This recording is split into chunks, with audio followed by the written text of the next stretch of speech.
Hey there, fellow marketers. Professor Wolters here, and today we're in Paris. And today we're going to talk about is the total product that companies sell. Because when we think about the total product, it's not just the Coca-Cola, it's everything that kind of goes with it, right? You have that kind of core product, like what it is. It's that thirst quenchiness of that Coca-Cola I'm going to have, right? And then you have the actual product of that brown liquid that goes in me and fills me up. And then there's the fact that it's a Coke, that extra benefit of drinking a Coke. And the thing is, when you're looking at selling products, you have to realize there's multiple parts of selling a product, okay?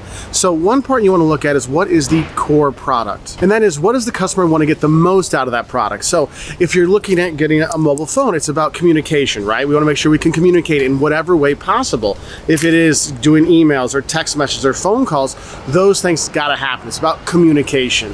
In sodas, what's the key thing of a soda? It's to quench your thirst. We got to make sure that happens. What's the core product of an education? Is to learn something, get bigger, better, smarter, right? And so there's actually this core product we kind of think about. And the thing is, you have to realize is that core product is actually the thing that people want to happen. Now, when we actually make an actual product, that's the actual thing that we do that was going to fulfill those needs and that core product value. This is where we start to think about it. For example, if the core product is a marketing education, then the actual product I make is a principles of marketing class, right? And I'm going to cover all the basics: supply chain, new product development, branding, these kind of things. I want to make sure the actual product has certain things, okay? So if you look at what a Coke is, I mean, think about it. The actual product is that sugary liquid of golden goodness that's inside the bottle. Yes, that's the actual product that's there. Also, the packaging we have for it, right? That the bottle itself, that curvy bottle, that's also part of the actual product. We kind of put these things together. And so when you look at the actual product, you might be looking at design, you might be looking at style, quantity, quality, all those things kind of go into that. And then you look what's called the augmented products. These are the extras that go along with things. When you bought your phone, did you get the insurance package to go along with it, or the guarantee that it's going to work in case something happens? Yes, that's an augmented part. That's an extra part, okay? These guarantees and stuff. But also, if you look at the augmented product, is what goes along with that. Ever wonder why companies fight over being in the next James Bond movie? Because of the augmented benefits of being associated with James Bond. Oh, it's classy, it's classic, it's high-end, right? If you're in there, you know it's good, right? And so people kind of have that perception, so there's some benefit that goes along with that. That's why if you get a degree from a prestigious university, it does open some more doors from you. That's not the actual education, just that it has Harvard stamped on there, or Cambridge stamped on there, or Sorbonne stamped on there. It gives a little bit extra. And the thing is, it happens in a lot of different areas. For example, if you go to Disney World and you stay at their resorts, like their actual resorts on property, an augmented benefit of doing that is you get to go in the parks an hour earlier. Hey, that can save you a lot of time in lines. You get a lot of rides in before the big mass of people come.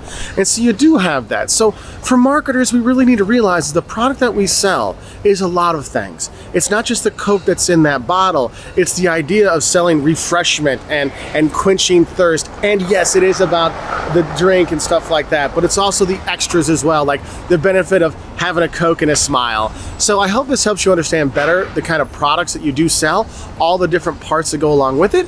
And if you like this video, we got plenty more marketing videos to help you out. So I wish you all the best, and bye from Paris. Hey there, fellow marketers, Professor Wolters here, and today we're here in Prague, right on the river, so you can hear it rushing by. And today I want to talk about our 4 different kind of products that you will see out in the market, and you'll realize that, wow, a different kind of product will have to have a different kind of advertising, different kind of information you want to share and things like that, okay? So, first product I want to talk about are convenience products. These are products you don't even think about. You're buying whatever is the closest thing to you, whatever is the easiest thing to buy. So like convenience products, whatever soda is there, whatever toilet paper is there, I'm gonna buy those things. If I need toilet paper, I don't really care what it is, I'm gonna get whatever's there. Whatever soda's in the vending machine, yes, I prefer Coke, but you know what, if it's a Pepsi vending machine, I'll take a Mountain Dew. It's whatever's convenient. I'm not gonna go, 20 miles out of my way to make sure I get a Coke over a Mountain Dew. So you have these kind of convenience products you're looking for. And if you're a company and you're selling convenience products, okay, what you need to realize, it's all about your distribution. You gotta be where the clients are, where they're shopping. So that's why you'll see companies fight over shelf space, fight over so they can be the one at the checkout aisle and stuff like that, because they know Look, people don't go to the grocery store to buy a Snickers bar. They go to buy milk and eggs, and they happen to buy a Snickers bar because they're sitting at the checkout and it's staring at them saying, eat me, eat me. So you have that, okay? Now, on the other side of things, you have what are called specialty products. These are products that people specifically or especially are searching for. And if someone's really searching for something, like maybe you want to get your Wolters World t-shirt, or maybe you want to get your Gucci t-shirt. Yes, I linked Wolters World and Gucci. Yeah, I went there. No, but the point is, you're going out for a very specific thing. And the thing is, if you're searching for a specialty product, you're willing to pay more money for it because you're going for that specific product, okay? So I want the Gucci shirt, so I'll spend $200 on it versus the $5 at Walmart for a same, white t-shirt or black t-shirt or whatever, okay? So you have that. Now, if you are doing specialty products, usually what you'll see is a lot more marketing and brand development, so people know what that specialty product is, why it's so special, why you go out and search for it. For example, here in Prague, they have a lot of Bohemian garnet or Bohemian glass and stuff like that, and people will come here just to buy it because, man, I will spend the extra money to come and get it here because it's so much better. It's so cool, and Prague's cool too, but you go there for that. So there's those specialty products. Next thing you have what's called a shopping product. In a shopping product, you shop around. You're looking around to gather as much information as possible to decide what's going to be right for you. So if I'm looking for a new washing machine, I don't know anything about washing machines, so I'll look up information online. I'll go to a few stores to check out prices and things like that. I'll do those things in order to have a better idea of what's going to work best for me, so I'm shopping around. So if you're selling a shopping product, what you need to do is make sure you have as much information as possible out there for people to make the decisions. Because I know some people think, oh, well, if I don't share the information, they won't know the bad stuff. Well, believe me, with online reviews and your competition, they will let everybody know the good and especially the bad about your products and why they're better. So you want to get as much information out there as possible if you're selling these shopping kind of products, okay? And then the fourth kind of product I want to talk about is called an unsought product. These are products that people don't even realize they need. Think about it. If you're a college student, are you really thinking about retirement insurance or life insurance? Of course not. It's not something you're even looking for. Have you ever bought a product and you got it and you go, what do I need this for? And then you got it and you're like, oh my God, it changed my life.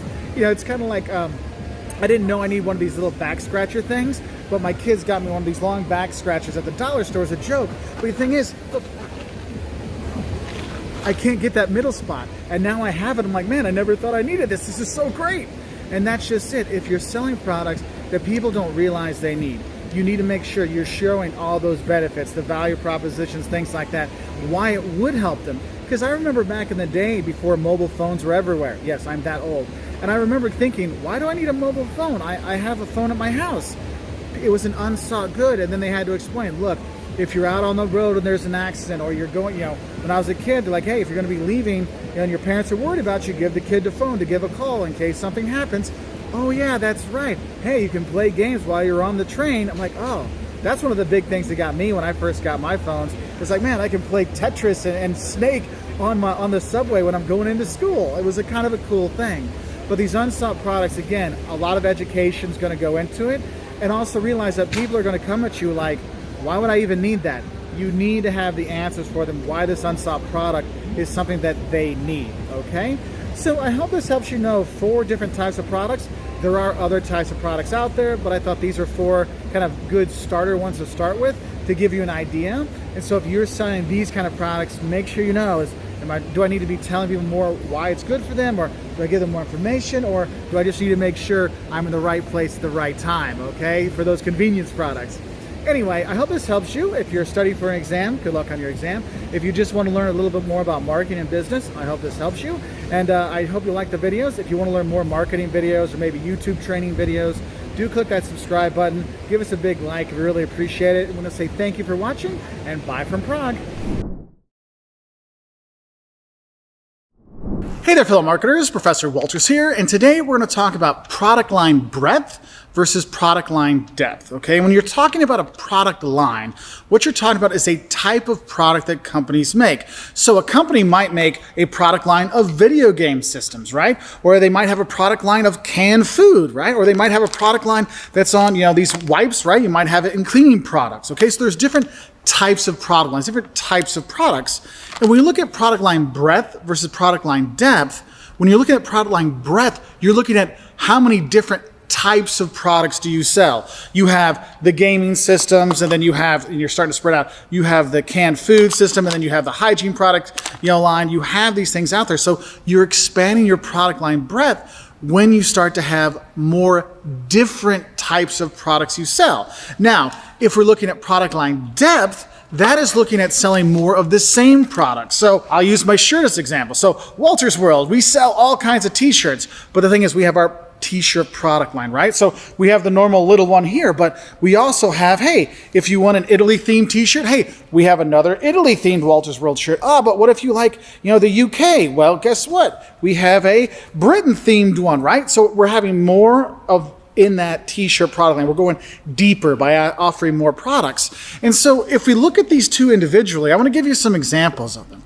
So if we look at product line breadth so if you look at Microsoft, you'll see they have a few different types of product lines. You have you have your Windows, right?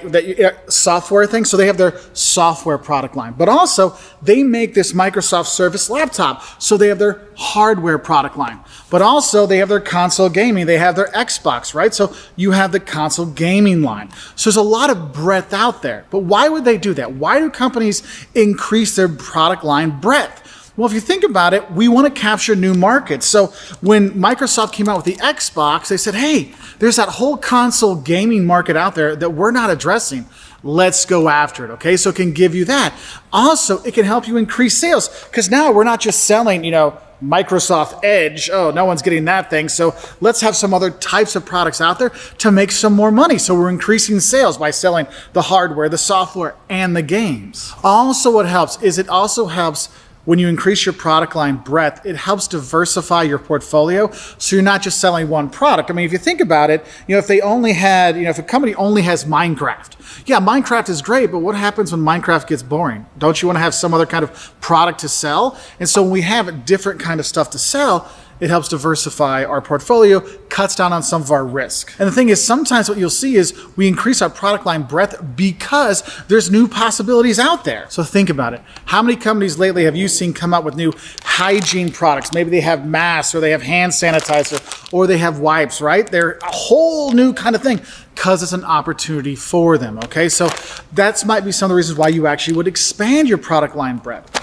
But the thing is, sometimes you decrease your product line breadth because you might see that, maybe they come up with a cure for COVID and there's a vaccine, and all of a sudden people don't want to wear the masks all the time. So maybe we might eliminate an unprofitable product line when we see that, look, nobody's buying our Panda masks. Okay, we'll stop selling that, and we're just going to focus on the hand sanitizer and the wipes, right? And so that's why sometimes what you'll hear is companies will say, we're refocusing our business efforts. We're eliminating, the masks just to focus on the stuff with the bleach for our hand sanitizer and our wipes, okay? So you can see those things. Other things you might see is sometimes companies just want to eliminate old products. They see that, look, it's not really worth it for us anymore to have this. People might still be buying it, but I don't know if we need it anymore. If you look at companies like Sony, eventually they stopped selling VCRs because, maybe people were still buying it, but it really wasn't worth it for us. So we got rid of that overall product line. Now, if we look at that product line depth, when I'm trying to sell more t-shirts, right? I'm like, hey, don't forget, we've got the British one, and we've got the Italy one, and we got this one. We got it all. Why? Why are we trying to sell more of the same thing? Well, if you think about it, you might want to increase it because it gives you more sales opportunities. Some people don't want this one. Some people want to remember when I studied abroad in Italy and I just want to have that Italy memory?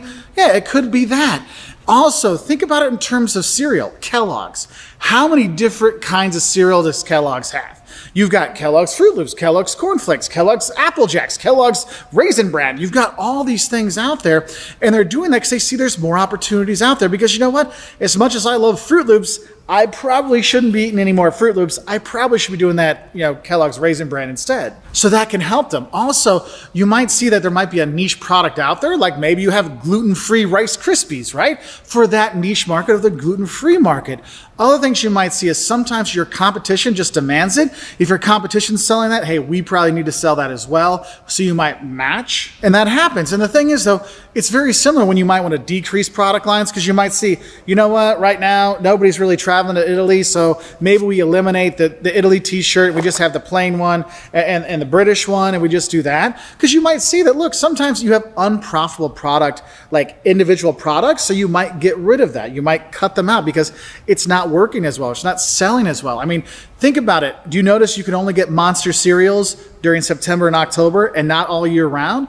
Because they saw that, look, it didn't sell all year round. Let's just sell this focus time because it can be actually better for us. And so they adjust their product line depth by adding the Monster cereals during the Halloween season, right? And so that works out. But also sometimes what you might see is companies will eliminate some of their products because it might just be the company's objectives at that time, or they might do the, we want to refocus our products on our core brands. So we're not going to have 90,000 different Cokes. We're going to focus on Coke, Diet Coke, and Coke Zero Sugar. And that's what we're really going to promote. I mean, you can do those things. There is that. But I just want you to get this overall idea. Product line breadth is the different types of products you sell. Product line depth is the number of products of the same kind of thing you sell. All right, so I hope this helps you understand the differences between the two. If you want to learn more, we got plenty of videos to help you out. And I'll say bye.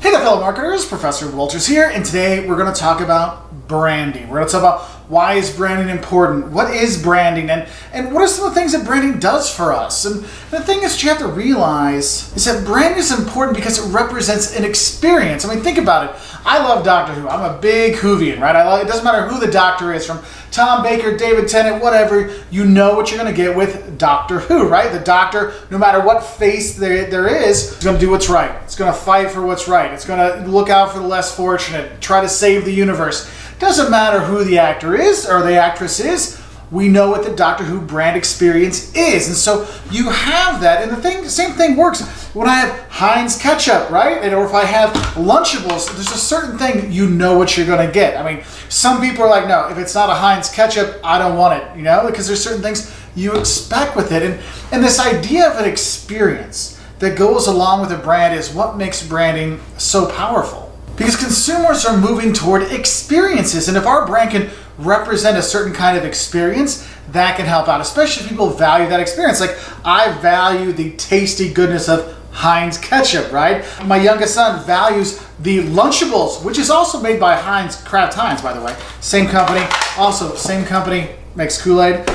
And the thing is if I try to give him one of the other brands that are like Lunchables, he's like, nah, man, nah, bro, I'm out. He just doesn't like it. He's like, well, he wants the Lunchable experience. And so we start to see, it's like, yeah, our brands can really represent a certain type of experience, like a Disney experience, right? If I say Disney experience, what do you think of? Oh, it's family friendly, there's gonna be princesses, Mickey's gonna run around, and you're gonna spend a lot of money, but you're gonna have fun doing it, right? And so you're like, okay, I see what you mean. I mean, I think back, my nieces are grown now, they're older now, but when they were little tiny, like 2-year-olds, I didn't know what to buy a 2-year-old niece, so what I do? Disney. I know that experience is usually safe, it's what people like, it goes with that, I understand that experience, I want to pass that on. And if we can have a better experience for our clients, our brand can represent a better experience, people are willing to spend more money. There's a reason why I spend more money on the Heinz ketchup versus the other brands, because I feel like it tastes better. There's reasons why you spend so much more going to Disney World versus Six Flags, because you feel like, look, I'm going to have a better experience, I'm going to have more stuff going on, more things available. And so you want to kind of think about that. And the thing is when you think of branding overall, branding really is, it's kind of the set of all these business processes working together, and we're really trying to strategically integrate everything, whether it's from, if we're looking at in terms of the kind of tomatoes we pick for our Heinz ketchup, how we advertise it, where we sell it, all this is going together because it's all going to represent our brand. And it's going to put our brand into one coherent voice. That's why when you say, oh, Heinz ketchup, oh, that's the good stuff, right? Or you look at, oh, we got Kool-Aid, hey, who wants to drink some Kool-Aid, right? I'm like, you always got this, like, hey, I know I got some good stuff here. And the thing is, when you're looking at branding itself, I mean, branding goes through all parts of the company. I mean, think about it. If you look at Domino's, their pizza delivery, their brand is all about, 30 minutes or less back in the day, but it's quick pizza to your house. And so that branding influences the kind of pizza they make, the offerings they have, where they locate. It becomes a really big part of it. If you're a business school and you're all about, hey, we're business on purpose, what does that brand mean? Well, we need to do stuff to help our students out on purpose. What are they going to do things to help out their community? What are we going to do to help out our community? It all becomes integrated through there from the top to the bottom of the business. And branding itself can do a lot for you. One thing it can do, it can really like give you direction. It tells you kind of what you should do. You know, right now you have the whole, like there's a big mayo boom and sriracha, you know, sauce is popular. And so we know that Heinz ketchup, the Heinz brand is all about sauces, right? Whether it's Heinz mayonnaise, they have Heinz mustard now, they have Heinz ketchup and 9,000 different versions of ketchup. They got barbecue sauce. And so knowing that our Heinz brand is about sauces, well, that's going to give us direction to say, you know what, with this sriracha boom, maybe we should have Heinz sriracha mayo sauce as well. And so your brand can give you directions. This is what we should do with this situation, or in this situation. You know, like, look, Coke, we lead, so Coke needs to make sure they're number one, so we want to make sure, hey, let's do what we can to make sure we're number one in every market when it comes to colas. And the thing is, that kind of leads into leadership, and your brand really can give you leadership in certain situations. You know, what should we do here? What do we need to do? Like, if we see, hey, kids are starting to eat more lunches packed from home, what should we do? Well, Kool-Aid is the kids' drink, right? So maybe we should come up with our brand and come out with juice boxes that kids can take, you know, to school as well, and not just have in the fridge at home. Hey, that's actually a good idea. That's what our brand should do, because it should be made for kids. And you look at this doesn't look like it's for adults. It looks like it's for kids, because that's what Kool-Aid's brand all about. It gives them leadership. We want to have a fun, tasty drink, right? And what's this called? Oh, we've got the Tropical Punch. Yeah, not bad, not bad. Now, another thing you can look at is how your branding really gives you purpose. So we think of the Fanta brands. Like, you know, the Coca-Cola company has a lot of different sodas, right? A lot of different fizzy drinks. And if it's cola flavored, it's got to be Coke. If it's clear and if it's clear, it's Sprite, right? But if it's going to be a fruity flavor, it's going to be Fanta. Whether it's orange Fanta, strawberry Fanta, grape Fanta, we know that the purpose of Fanta is to put fruity flavored drinks on the shelves. And that's why you see every year, it seems like there's a new Fanta flavor or color that pops out that you should try. Because that's the purpose of the Fanta brand. It's there for the fruity drinks. But also another thing you can think about in branding, what it does, it really can be used for inspiration. I mean, think about it. When you know you're going to get an Apple product, you're like, if you work for Apple, you know that, look, this has got to be next level. It's got to be cool design. It's got to be consumer friendly. It's got to work really easily. It's all these things that go with it. And so it inspires you to do a certain thing if you work for Apple, but also for you as a customer, when you think Apple products, it inspires you to realize that, hey, I'm going to get the cool stuff. I'm not going to be a loser like my professor who's got an Android. My son won't talk to me on the phone because I have an Android, okay? But you have to think about these things. But also works in terms of your inspiration. What should we do or what we shouldn't do? Like my Wolters World stuff for our travel things. I'm all about honest travel. I want to be honest with you all, right? When I do these videos. So am I going to make a video that a company paid me for that's not going to be truthful? No, that's not our brand. It's all about being honest. And so we have to look at these things, and that's what your brand really does for you. And the thing is when you look at a brand, there's a lot of parts to it. A lot of people, when they think of a brand name, they just think the name, oh, Wolters World, or they think, oh, it's Heinz tomato ketchup, or it's Lunchables. Well, yes, the brand name is part of your brand. We want to make sure that we have the trademark, you know, copyright, whatever, for Lunchables. So in your brand, you really do have to think about the names, right? So Lunchables, perfect brand name. We actually have another video about making names, brand names, and this is great because look, it's got the benefits of it. Lunch is right inside. What's this for? Oh, it's a Lunchable. You don't even need to know what a Lunchable is. You know what it does for you because it's got lunch in the name. So coming up with a brand name, yeah, that is part of developing your brand. But the thing is, your brand isn't just the name. It's also what goes into it. What's going to be a part of that brand. So Lunchables, yeah, they start off with like, oh, it was just like cheese and crackers in there. Now there's like Lunchable pizza, and then there'll be ones that actually have the drink attached to it, right? You have these things. And so the brand and the product, the brand name, the product and how we put the brand together, that's part of your brand. The thing is, when you're looking at your brand, you also have to make sure you can get the website, the social media handles and stuff like that. I mean, you want to have Lunchables.com or Kool-Aid.com or WoltersWorld.com or DoctorWho.com. You want to have that, and the social media sides of it too. And you'll see companies, when they come up with a brand name, they got to make sure, can I get everything? Because I don't want to go and find out that, oh, I can't get that brand name and I've done all this work. You got to think the legal sides of it as well, okay? So think of the websites, the names, all that. Also, you think about the logos you're going to use, you know? Like my logo here for Wolters World is just an everyday person standing on the train track. Why? Well, our videos are for any traveler. Think about it. This traveler on here, this could be somebody going home for the weekend from college. This could be somebody going on a trip in Europe. This could be somebody at a train station anywhere in the world. It can be anybody, because that's what our advice is for. Anybody that wants to travel. And so you think about the logos you're going to use, the symbolism of it. I mean, think about it. You've got the Kool-Aid Man, right? You have your brand characters. I mean, oh yeah, bust through the door and stuff like the fun side of it. Ronald McDonald, these things, they're part of your brand as well. But also, you can think about your slogans. That goes into your brand. I mean, or the songs that go with it. I mean, every time I hear, I'm loving it, da da da da da, I think McDonald's, right? Like you have those things with you. When you think about it, your slogans, your logos, all these stuff need to make sure they're all on brand, because you can't have a whole thing about Heinz tomato ketchup and then you're trying to talk about something else. No, it doesn't really work. We have to make sure all parts of our brand work together. And what we're trying to do is work it together so it's all pushing forward that brand experience so people want to come back and buy that brand again and again. And the thing is, a brand isn't just a product like Heinz ketchup or Kool-Aid, it's also a service, right? If I'm using EY, Ernst & Young, right, for auditing or consulting or something like that, there's a certain thing that goes along with that brand, right? Like you know that, oh, with the EY brand, you're getting high-end service, highly qualified auditors, highly qualified consultants. You're getting the best of the best stuff. And they have to make sure that that experience fits, right? Like, look, if it's an EY branch, we got to make sure we're delivering on that. We're going to find all those little tax loopholes and stuff like that to help out the customer, to give them that better experience, to justify that EY brand and why people like it.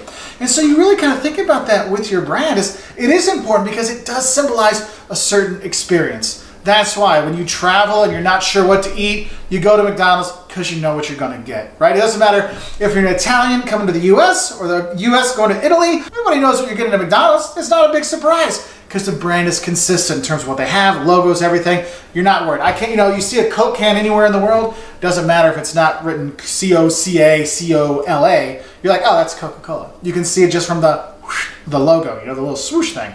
Well, swoosh would be Nike, but there's another thing right there. So just kind of think about that. But I just want to give you just an overall idea of what branding is and some parts of a brand and why brand is important. We've got a lot of videos that go through branding, like why is it important to customers? Why is it important to companies? Like how to use branding? How do you develop a brand strategy? How do you figure out what is the perfect service for a McDonald's experience?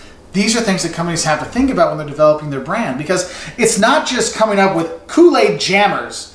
No, it's more than that, all right? So I'm going to enjoy a Kool-Aid jammers and sneak off with a little pepperoni Lunchable, and I wish you all a great day. If you have any comments, questions, anything like that, go ahead and leave them in the comment section below, and hopefully we can help you out.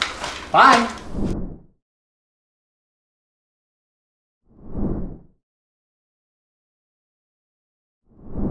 Hey there, fellow marketers, Professor Wolters here, and today we're in Santa Fe, New Mexico, beautiful Santa Fe, New Mexico. You got a chance to come here, but we're not going to talk about the travel stuff like the cathedral here next to me, the Basilica, the Cathedral of St. Francis of Assisi.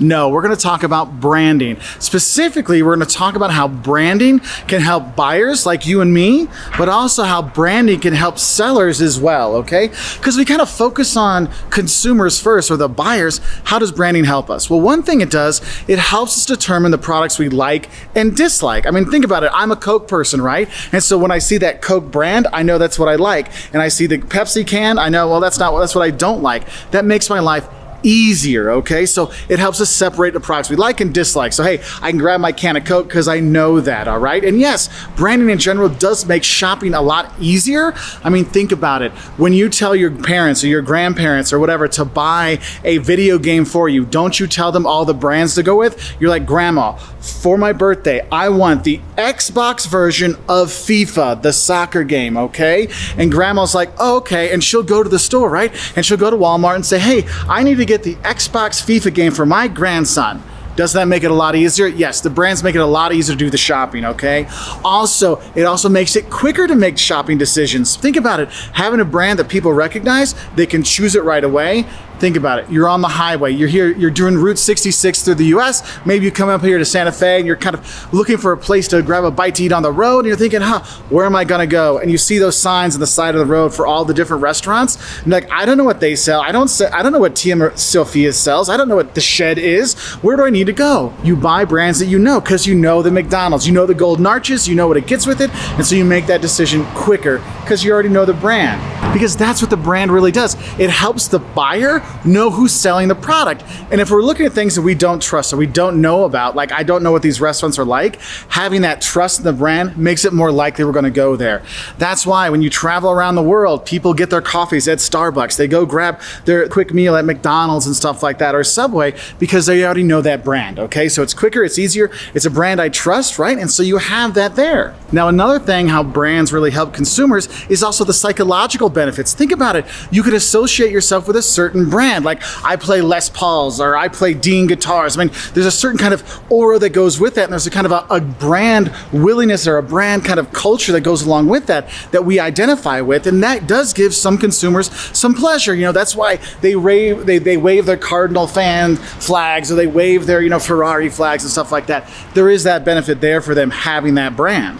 Now, another thing you might want to look at is also when we're purchasing for consumers, what's nice is brands help us kind of evaluate different facets of the products or the industry that we're in. I mean, think about it. When I talk about cars, okay, I say, you're going to get a Toyota. You're like, okay, Toyota, that's a middle class car, right? But if I say Lexus, you're like, oh, Lexus, that's the fancy car. Mercedes, that's the fancy car. It kind of puts things into perspective. So I know, look, if my neighbor's like, oh, we just got a new car and they roll up in a Mercedes, oh, looks like business is going pretty well at their business. But if they roll in like a little Fiat Pinto or like a little tiny car or something like that, maybe means maybe business isn't going so well, but it does kind of symbolize different things. So we kind of understand better the facets of the industry by the different brands. And the last one I want to talk about is actually the brand helps consumers with risk assessment. I mean, think about it. I travel around the world a lot and I get to countries and I don't always know what's in that can or what's in that bottle or what's there, but I do know what Coke is, so I can have an assessment. Oh, it's a Coke. I can see the Coke label. I have an idea what I'm going to get, so I'm not worried it's going to taste like something weird. It's going to taste like a Coke. And this is really important when people are buying new products that they're not used to buying.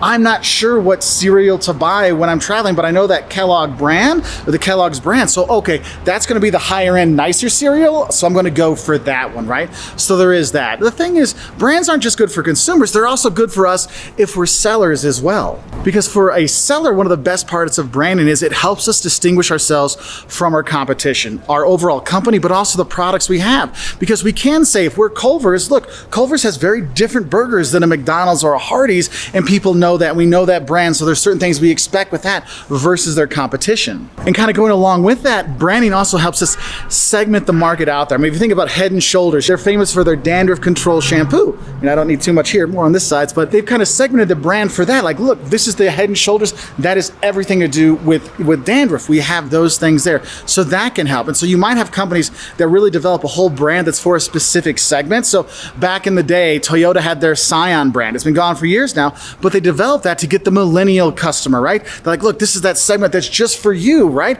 And so it made it easier for them to sell to those customers. Now, another good thing that branding does for companies is actually it helps reduce price comparisons. I mean, think about it. If I'm comparing the huge university in my town versus the community college, I mean, people don't really compare prices because that big university is charging $40,000 a year where the community college is charging $2,000 a year. Well, the brand is very different. There's a 4-year Carnegie Mellon institution. This is a 2-year associate's degree. And having that different brand lets people know. And so we don't necessarily compare the prices at junior colleges that we do to 4-year institutions, right? So you have that kind of stuff there. Now, going along with our old discussion on brand extensions, another good thing about branding for companies is it makes it easier for us to bring out new products. I mean, we can have Coke, Vanilla Coke, Cherry Coke, Orange Vanilla Coke, Diet Coke, Coke Zero Sugar. We can have all those things out there because that Coke brand really makes it easier because people know what Coke is. We can identify with that. Because think about it, the Fanta brand, I mean, we know Fanta is going to be a fruity flavored soda, right? Because the brand is fruity flavor, whether it's orange, strawberry,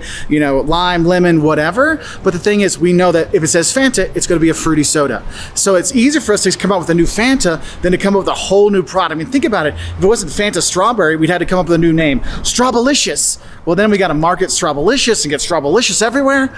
No, we just tried to do Fanta, advertise advertise Fanta, let people know Fanta, and then know that people associate fruity flavors with that, because we can bring out a new flavor every summer because people will try it because they know the Fanta brand is fruity. Now, on the financial side of things, another benefit of brands is actually it is an asset that a company has. I mean, the fact that we have a brand that people want to buy and they want to pay more for, that's worth something to a company. So that's another thing you want to look at as a benefit. But another one, if you haven't noticed in my videos, I talk about Culver's, I talk about Coca-Cola, I talk about Delta Airlines, because that's customer loyalty. And that's another great benefit of brand, is people become loyal to a brand itself. And so therefore they shop with us more often. They talk about us in their videos and stuff like that. And so you have that. And the last thing I want to talk about for a benefit is when you have a good brand, a brand makes it easier for companies to kind of advertise, but also to work with their supply chain, work with retailers, because people know this brand.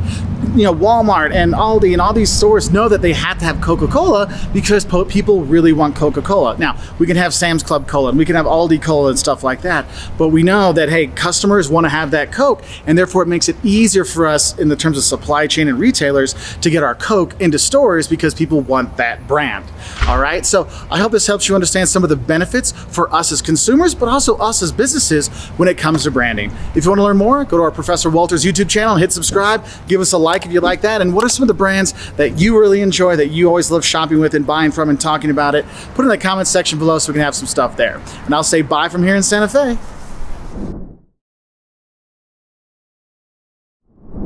Hey there, fellow marketers, Professor Wolters here, and today we're in Santa Fe, New Mexico, beautiful Santa Fe, New Mexico. You got a chance to come here, but we're not going to talk about the travel stuff like the cathedral here next to me, the Basilica, the Cathedral of St. Francis of Assisi.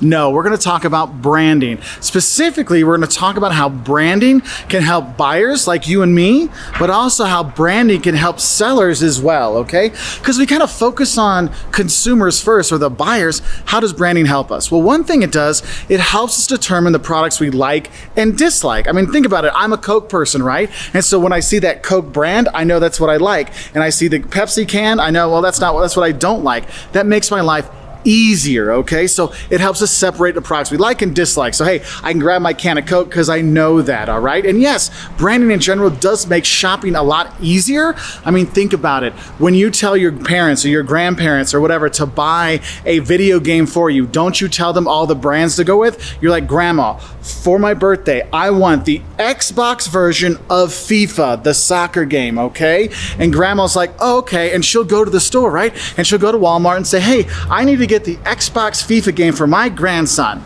Does that make it a lot easier? Yes, the brands make it a lot easier to do the shopping, okay? Also, it also makes it quicker to make shopping decisions. Think about it. Having a brand that people recognize, they can choose it right away. Think about it. You're on the highway. You're here, you're doing Route 66 through the US. Maybe you come up here to Santa Fe and you're kind of looking for a place to grab a bite to eat on the road, and you're thinking, where am I gonna go? And you see those signs on the side of the road for all the different restaurants. And like, I don't know what they sell. I don't know what Tia Sophia sells. I don't know what The Shed is. Where do I need to go? You buy brands that you know, because you know the McDonald's, you know the Golden Arches, you know what it gets with it, and so you make that decision quicker because you already know the brand.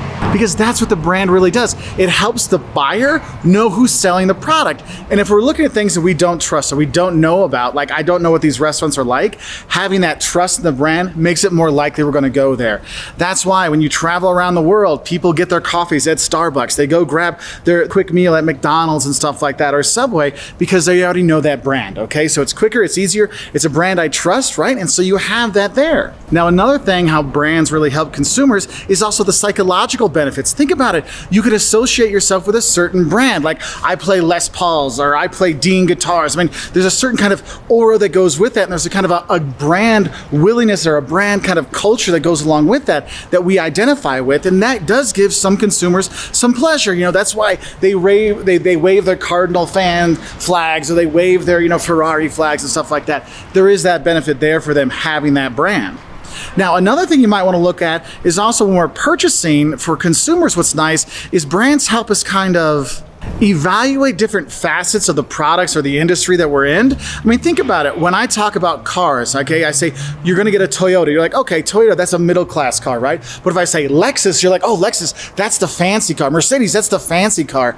It kind of puts things into perspective. So I know, look, if my neighbor's like, oh, we just got a new car, and they roll up in a Mercedes, oh, looks like business is going pretty well at their business. But if they roll in like a little Fiat Pinto or like a little tiny car or something like that, maybe means maybe business isn't going so well, but it does kind of symbolize different things. So we kind of understand better the facets of the industry by the different brands. And the last one I want to talk about is actually the brand helps consumers with risk assessment. I mean, think about it. I travel around the world a lot, and I get to countries and I don't always know what's in that can or what's in that bottle or what's there, but I do know what Coke is, so I can have an assessment. Oh, it's a Coke. I can see the Coke label. I have an idea what I'm going to get, so I'm not worried it's going to taste like something weird. It's going to taste like a Coke. And this is really important when people are buying new products that they're not used to buying. I'm not sure what cereal to buy when I'm traveling, but I know that Kellogg brand or the Kellogg's brand. So, okay, that's going to be the higher end, nicer cereal. So I'm going to go for that one, right? So there is that. The thing is, brands aren't just good for consumers. They're also good for us if we're sellers as well. Because for a seller, one of the best parts of branding is it helps us distinguish ourselves from our competition, our overall company, but also the products we have. Because we can say, if we're Culver's, look, Culver's has very different burgers than a McDonald's or a Hardee's, and people know that. We know that brand, so there's certain things we expect with that versus their competition. And kind of going along with that, branding also helps us segment the market out there. I mean, if you think about Head and Shoulders, they're famous for their dandruff control shampoo. And I don't need too much here, more on this side, but they've kind of segmented the brand for that. Like, look, this is the Head and Shoulders. That is everything to do with dandruff. We have those things there. So that can help. And so you might have companies that really develop a whole brand that's for a specific segment. So back in the day, Toyota had their Scion brand. It's been gone for years now, but they developed that to get the millennial customer, right? They're like, look, this is that segment that's just for you, right? And so it made it easier for them to sell to those customers. Now, another good thing that branding does for companies is actually it helps reduce price comparisons. I mean, think about it. If I'm comparing the huge university in my town versus the community college, I mean, people don't really compare prices because that big university is charging $40,000 a year, where the community college is charging $2,000 a year. Well, the brand is very different. Where there's a 4-year Carnegie Mellon institution, this is a 2-year associate's degree, and having that different brand lets people know. And so we don't necessarily compare the prices at junior colleges that we do to 4-year institutions, right? So you have that kind of stuff there. Now, going along with our old discussion on brand extensions, another good thing about branding for companies is it makes it easier for us to bring out new products. I mean, we can have Coke, vanilla Coke, cherry Coke, orange vanilla Coke, Diet Coke, Coke Zero Sugar. We can have all those things out there because that Coke brand really makes it easier because people know what Coke is. We can identify with that. Because think about it, the Fanta brand, I mean, we know Fanta is going to be a fruity flavored soda, right? Because the brand is fruity flavor, whether it's orange, strawberry, lime, lemon, whatever. But the thing is, we know that if it says Fanta, it's going to be a fruity soda. So it's easier for us to come up with a new Fanta than to come up with a whole new product. I mean, think about it. If it wasn't Fanta strawberry, we'd had to come up with a new name. Strawbalicious. Well, then we got to market Strawbalicious and get Strawbalicious everywhere. No, we just rather do Fanta, advertise Fanta, let people know Fanta, and then know that people associate fruity flavors with that because we can bring out a new flavor every summer because people will try it because they know the Fanta brand is fruity. Now, on the financial side of things, another benefit of brands is actually that it is an asset that a company has. I mean, the fact that we have a brand that people want to buy and they want to pay more for that's worth something to a company. So that's another thing you want to look at as a benefit. But another one, if you haven't noticed in my videos, I talk about Culver's, I talk about Coca-Cola, I talk about Delta Airlines, because that's customer loyalty. And that's another great benefit of brand is people become loyal to a brand itself. And so therefore they shop with us more often. They talk about us in their videos and stuff like that. And so you have that. And the last thing I want to talk about for a benefit is when you have a good brand, a brand makes it easier for companies to kind of advertise, but also to work with their supply chain, work with retailers, because people know this brand. Walmart and Aldi and all these stores know that they have to have Coca-Cola because people really want Coca-Cola. Now, we can have Sam's Club Cola and we can have Aldi Cola and stuff like that, but we know that, hey, customers want to have that Coke, and therefore it makes it easier for us in the terms of supply chain and retailers to get our Coke into into stores because people want that brand. All right, so I hope this helps you understand some of the benefits for us as consumers, but also us as businesses when it comes to branding. If you want to learn more, go to our Professor Wolters YouTube channel and hit subscribe. Give us a like if you like that. And what are some of the brands that you really enjoy, that you always love shopping with and buying from and talking about it? Put it in the comment section below so we can have some stuff there. And I'll say bye from here in Santa Fe.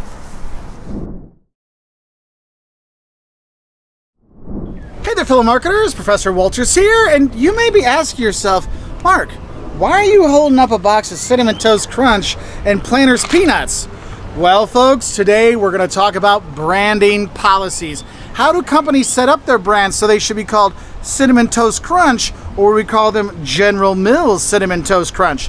Think about it, it's always Kellogg's Corn Flakes, Kellogg's Fruit Loops, Kellogg's Apple Jacks, but General Mills, though it says it right here, you just say Cinnamon Toast Crunch. Huh, why is that? And when I say Planters Peanuts, what's the overall family brand for that? Actually, you don't even see it on there. It's actually Kraft Heinz on the back. And so what I want to do today is give you an example of the different kind of branding policies you'll see when you go and buy products, because some companies really want to focus on their overall family brand, like Kellogg's, and some of them kind of hide sometimes that they make the products. Like, I didn't even know that Kraft Heinz actually made Planters Peanuts until I bought this and it said right there in little tiny letters. And so if we start off with this overall family branding or corporate branding, like Kellogg's, like Kraft Heinz, like General Mills, like for your Tostitos, you have Frito-Lay that makes these. You have the overall company that does things. And what'll happen here is you might have an overall corporate brand that has a lot of respect, that has certain connotations to it, and you want to have that kind of connotation, that brand standard kind of go across all of your products. That's why Kellogg's makes sure it says Kellogg's Fruit Loops, Kellogg's Corn Flakes on all their stuff. Because they know if you put Kellogg's on the cereal box, people know that it's the good brand, it's not the generic brand. So a lot of things go along with that, okay? Now, the next thing I want to talk about after that corporate branding, you have what's called the line family branding or product line branding, and that's Planters, okay? So Planters, when I say Planters, you go, oh yeah, that's peanuts. But aren't there a lot of different peanut stuff that Planters makes? Yeah, and so for Kraft Heinz, their Planters product line in general will always feature nuts, okay? And so they have that. So if you look at it in terms of Tostitos, so the corporate branding, that is our Frito-Lay right here, but then Tostitos is a whole family of products, right? And you think about it, you've got the Tostito scoops, you've got the hint of lime, you've got the little, like the restaurant style, they have all those different kinds of it, but they're all Tostitos, okay? So Tostitos would really work as a product line branding or a line family branding. Sometimes you'll see it with like body washes. You'll see Axe has their body spray and their shampoo and their body wash and all kinds of stuff. It's all in the Axe family, but it can be different products within there. And then you have what is called individual branding. That is the specific branding of a specific product. So if I go back to my cereal, the individual branding is Cinnamon Toast Crunch. This is the corporate branding, is General Mills. We're not looking at that. We're looking at the individual thing. Cinnamon Toast Crunch. Maybe you have another one. You have, French Toast Crunch. I mean, they have a lot of different individual cereals out there, and so they have individual branding for that.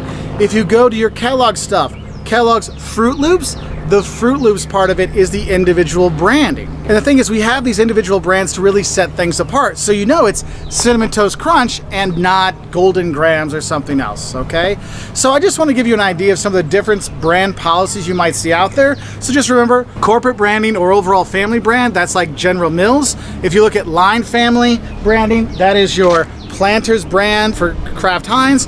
And if you look at individual branding, it's like your Cinnamon Toast Crunch for your cereal. So I don't know about you, but I'm getting kind of hungry, so I'm going to enjoy all of these brands here, and I wish you a great day. And if you want to learn more about branding or marketing, hit that subscribe button. Hope you watch more. If not, I hope this helped you out a little bit, maybe studying for an exam or just to learn a little bit more. And I'll say bye from here on beautiful Tybee Island, and I think I'm going to go hit the water soon. Bye. Hey there, fellow marketers, Professor Wolters here, and today I have a question for you. Which onion soup mix are you going to buy, huh? Are you going to get the Schnucks onion soup and dip mix or the Lipton Recipe Secrets onion? Ooh, which one's it going to be? Well, today's video is actually going to talk about the differences between private label brands and manufacturer label brands, because there are some differences, though I'm going to guess they both will make some tasty dips and soups, okay? And so if we look at what we call private label brands, that's our Schnucks brand. So those who don't know, Schnucks is a local grocery store where I live, so I have their private label brand of onion soup mix. Now, I could go out and get the Lipton brand. This is a manufacturer brand that they sell in stores all over the country, whereas Schnucks brands, the private label brands, are only sold at Schnucks stores. And the thing is, what you have to realize is these private label products are made specifically for this one store. So those Arizona jeans at JCPenney's, yeah, they're exclusively at JCPenney's because JCPenney's owns the private label brand of that, so of course it's going to be just there. That's why you only see the Great Value brand when you go to Walmart, because it's Walmart's private label. And the thing is, for firms, for Schnucks, in general, private label brands make them a bigger profit than selling the Lipton brand. Because think about it, if I'm making this myself, do I have to pay Lipton a percentage? No. Am I going to advertise this? No. If you notice, you don't see too many private labels get advertised. It's Lipton that's advertising their onion soup mix, and you go to the store and you see the Lipton one here, and then you see the generic, or you see the private label down below, and probably at a lower price. You're like, does it matter that much if I get the private label versus the manufacturer label? And that's what companies are betting on. The people are thinking, you know what, I can save a little money getting the private label over this one, and that makes a bit more money for those businesses. And the thing is, there's a lot of different types of private label brands, and the thing is, you can look at it in terms of generic private labels. So it's just kind of like, oh, there's a normal brand like the Lipton, and we just have a knockoff, the cheaper version of it. It's kind of like when you go to the grocery store and you see the food at like eye level, and then what do you do for the cheap ones? Oh, you look down at the bottom or up at the top where there's cheaper prices. A lot of times that's where you're going to find those private label brands. So that would be the Great Value at Walmart. That would be the Schnucks brand, for the onion soup mix. This might be the Meijer sauerkraut, because Meijer is also another store by where I live. You have those things. And the thing is, they're just playing as kind of like the generic, cheaper version of the more popular brand. It's not the Jolly Green Giant, right? It's just the Meijer brand. And the thing is, it's not just generics. Also, what you'll see is sometimes you'll see what are called premium private labels. So this is when you have your own like fancy private label that's something nice. That kind of goes in that idea of the Arizona jeans at JCPenney's. They were the whole private label for that was really geared towards a higher end, like nicer jean versus like the cheap knockoff jeans, right? So we're kind of thinking about that. But the thing is it's not always, a premium label or a cheap label. There's other kinds of private labels you'll see.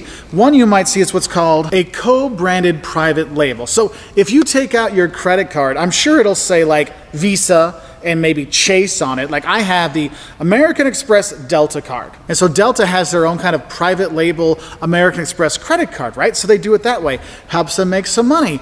Maybe you have the Chase United Airlines Visa card, right? So it's Chase, Visa, United Airlines all together. And so there's different things you might be looking for in there. So brands will come up with these co-branded ones to think, look, people want to have a Visa credit card. What can we do to make them want it even more?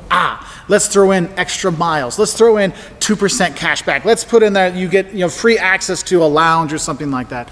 They do that to make that co-branded credit card look nicer and more appealing. So you use that versus your everyday Visa card. And then we have my favorite type of private labels. You have the copycat private labels. So can you tell me the difference between these two? There's this side, this side. These are they'll both play your Super Mario Brothers games. I'm doing this quickly so you can't look and see the difference.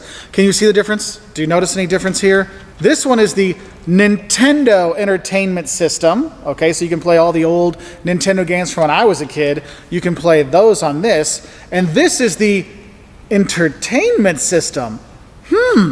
Well, this is the manufacturer brand. This is made by Nintendo to sell, their retro gaming stuff. And this is a copycat to make look just like it. It plays similar games, all kinds of stuff, and it's hard to tell the difference. And the thing is, some brands know that, because if you see something like this, you're like, oh, that's the old school Nintendo, right? It's kind of like if you look and see, sometimes if you see a red can in the soda aisle, you're like, oh, that's Coke. Have you ever gone to, like the Schnucks brand? They might, like, you have Dr. Pepper, and then there's Dr. Lou. You're like, what? What's Dr. Lou? Oh, that's their kind of copycat of Dr. Pepper. So you'll see that with those copycat private labels. It does happen, okay? Because what you're doing is the entertainment system is basically getting all the free advertising from the Nintendo Entertainment System and using that to their advantage. Okay, so you do have that. Now, the thing is, there's not just private labels. You have manufacturer brands too. That is the Nintendo Entertainment System. That is the StarKist Chunk Light Tuna, right? It's not Meyer Tuna, it's StarKist, okay? And so what happens here is a firm produces their own products, which they sell under their own name, hence StarKist, and they sell it through various retailers. It's not StarKist exclusively at Walmart. No, StarKist sells in all kinds of retailers, all kinds of outlets, not in just one place. And the thing is, StarKist and the firms that make these manufacturer brands, they're involved in the production, they're involved in the development, they're involved in the promotion of it. They're the ones putting the ads out and all these kind of things, and they're developing it to develop brand loyalty to this specific manufacturer brand. So you look for that StarKist tuna no matter where you go. Whether you're at Meyer, Schnucks, Walmart, whatever, StarKist tuna, that's the one I know and love. And that's why what you'll see is to develop that brand loyalty, you might have more, I mean, you're probably not gonna have a warranty on a StarKist tuna, but you might have warranties or guarantees that kind of go along with that. That's why when you're going out to the store, you're like, I don't know what to get.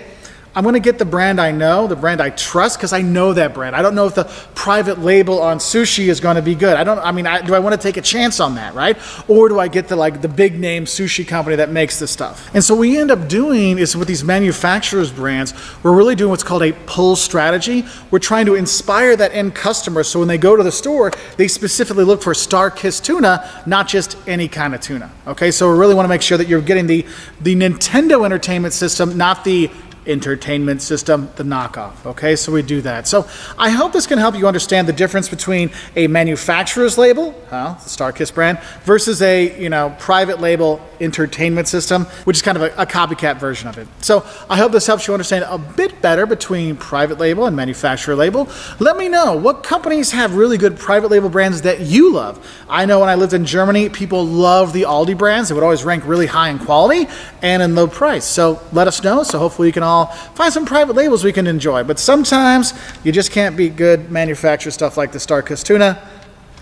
Not too bad. Anyway, I wish y'all the best. Bye. Whew, fellow travelers, it's a hot one here in Georgia today, and I'm having my exploding Coca-Cola right now. But I don't care because it's 95 degrees and I'm dying here. Oh, that Coke's good. Oh, it's got that sweet cola flavor and the tickle in the back of your throat, and it's ice cold because I just got it from a vending machine. I love this Coke. I love my Coke. And maybe you like Coke. Maybe you like Cherry Coke or Diet Coke or Coke Zero Sugar or the new Orange Vanilla Coke, which I've actually never had before. I just bought this for the first time. And what you have to realize is there's all these different Cokes out there. And what Coke has done is they've done what's called a brand extension. They've taken a famous brand that you already know and love. And I remember watching baseball games with my grandma and listening to them on the back porch and stuff like that, sipping a Coca-Cola with her, all those traditions, all those memories, all those happiness about Coke. And now we put it in another product. That brand name, we can extend the brand name to a new product. Because what's cool, if you have a brand extension, you can use the goodwill that original brand has developed and help promote a new product. So this new Orange Vanilla Coke can come out and have a better chance to succeed because, hey, I know Coca-Cola, I'm gonna buy that, versus if they called it Oranilla, what's that? Oh, it's an orange vanilla soda from the Coca-Cola company. But Orange Vanilla Coke, yeah, I'll buy that. What you do with brand extensions, what you have to really realize is sometimes they can go too far, right? I mean, how many times you've seen something like, I never really thought of a cereal, an Oreo cereal. Maybe they went too far there. And so we have to think about is when we're doing brand extensions, there's a few kind of criteria you need to think about. And it starts with making sure that the brand extension fits with the core attributes of that product. So Coke, what is Coke? Okay, it's a cola flavored drink. It's bubbly, it's carbonated drink. It's very sweet. It's usually cold. It comes in that certain bottle. So does this product fit with that? Well, we look at it and say, okay, it's the right color because look, it looks the same color. I mean, if I took this label off, you wouldn't know if this was Coke or Orange Vanilla Coke. until you tasted it. And so we know what this tastes like, we know what this feels like, and we're saying, hey, does this have those attributes? Now, I've never had an orange vanilla Coke, so I'm gonna have it the first time. Let's see if this one explodes too. Oh, nope, nope, I'm good. Oh, maybe a little. See, they both have the over fuzziness, so don't throw them in your backpack. Hey, another thing, they both do kind of the same.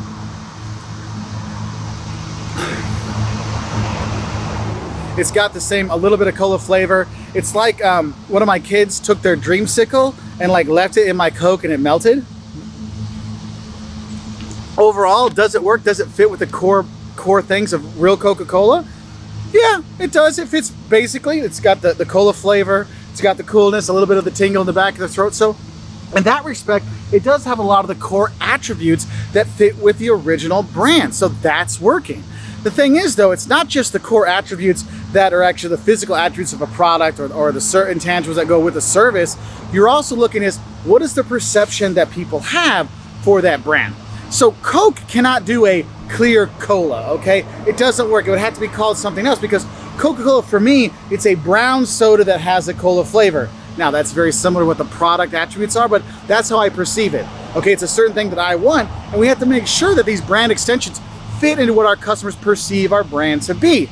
So McDonald's could come out with a fancy burger, which, you know, it's a burger, you eat it, it's got ketchup, it fits with McDonald's overall product attributes. But for me, my perception is a brand, like, I don't see McDonald's as an expensive sandwich place. So in that respect, it doesn't fit with a brand extension. So if McDonald's wanted to have fancier food, maybe they start a different restaurant than selling fancy food at McDonald's itself. Now, another thing you have to look at when you're doing a brand extension, you have to kind of look at it in terms of, is the brand or is the new brand far enough away from the original brand that we're not going to cannibalize things, right? So that's why when Diet Coke came out, I mean, you have Diet Coke versus normal Coke, the flavor is very different, right? I mean, it's very much a different flavor. Also, one is with calories, one is no calories. So there's enough differences there that, hey, we have plenty of space here. We're not going to cannibalize each other. But what about Diet Coke and Coke Zero Sugar?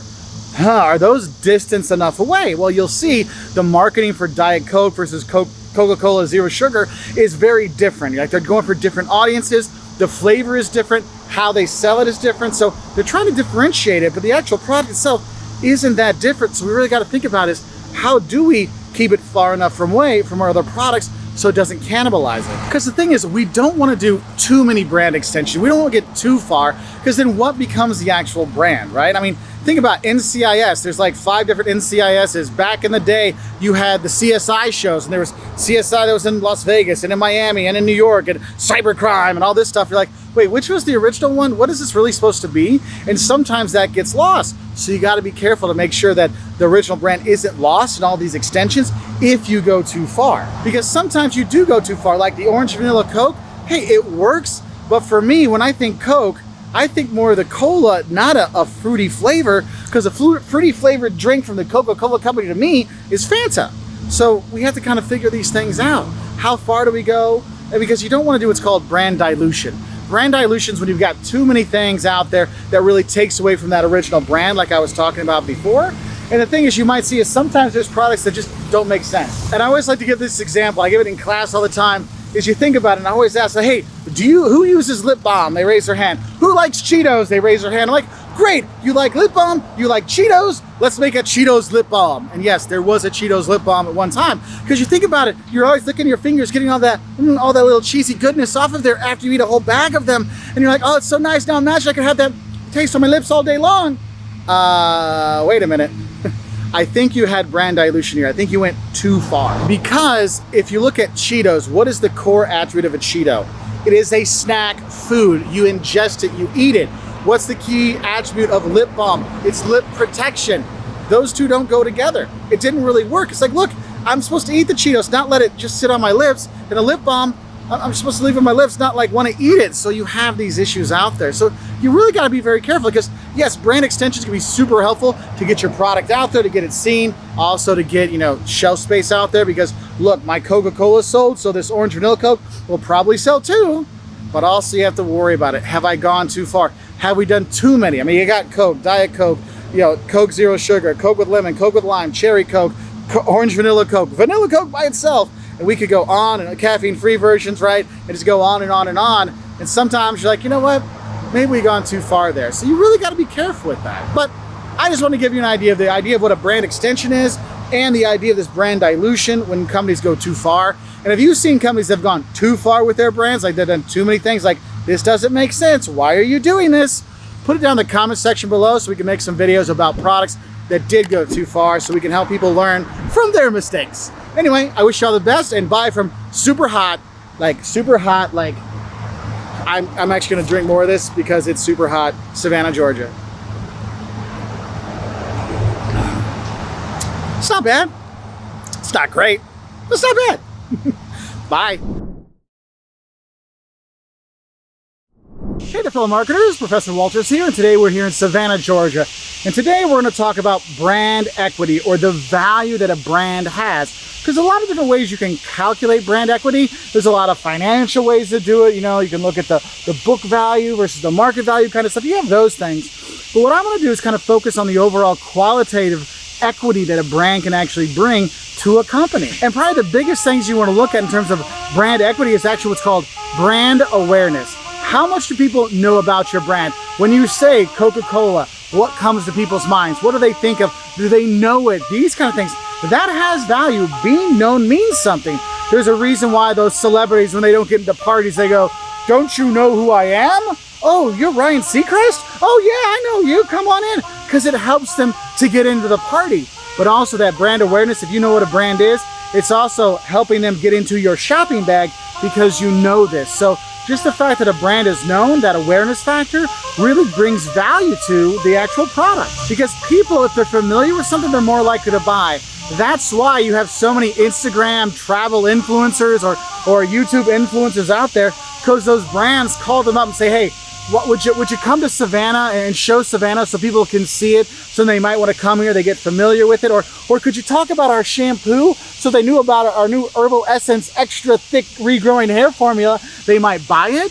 That's why they're paying things, because they know if people just hear about our brands and they see it, that brand awareness will grow and there's a better chance they're going to buy. And so that brings some brand equity in there. Another thing that brands can help you with is what's called the perceived value. I mean, think about it. There's certain brands you see and you go, "Oh, that must be good." Like if I see a Gucci shirt, I'm like, "Oh, that must be fancy." If I see a BMW car, I'm like, "Oh, that must be a pretty nice, German engineered car." You have these certain perceived values that go along with certain brands, with certain things. And so it can kind of build up a relationship between the perceived benefits, the perceived costs, all these kind of things that people then relate to that product. And that kind of relates to another thing that actually brand equity can be built up with, and that is actually the brand associations. What do we associate with that brand? For example, a few years ago, I got my youngest son some tennis shoes, but they had a Ferrari logo on the side. So he's like, "These must be really fast because they have a horse on it." Well, the thing is, that's a really good brand association. The horse, the stallion, it means fast, wild, powerful, right? And so he saw that, like, "Oh, so these shoes must be fast and powerful." And he's running around the store, and I'm like, "Are those fast shoes?" He's like, "Yeah, they're really fast shoes." And so that brand, the Ferrari brand, that logo, really associated speed and power to my son. But the thing is, you also kind of see with those brands, what do we associate with it? Certain universities you associate, "Oh, that's a good engineering school, that's a good accounting school, that's a good marketing school, oh, that's a good teaching place. That's a good party school." You have these certain associations people put with that brand. And so we need to know is, what do people associate with our brand? Okay, do they associate quality? Do they associate cheap? Do they associate fast? Do they associate cool? What is that? So that can add value as well to our company. Another factor of brand equity is what we call brand loyalty. Like the fact that people become loyal to our brands, that means even if our products are more expensive than the competitors, they're more likely to buy from us. So if you like Delta and you fly with Delta and you're willing to spend $200 more to fly with Delta than United, well, there's value right there. That loyalty to get those points, to get that upgrade, to get whatever, that got me to spend more money for it. And right there, that's a lot of brand equity too, because you think about, what does this do? And that's why companies will spend so much money to build relationships with clients, because they know it's a lot cheaper to actually keep a client, to have them buy with you more often than to go out and find a new client. So man, that brand loyalty brings a lot of value into the company. And then of course you have the financial side of it, which I kind of alluded to with how much more they're willing to pay than the competition prices.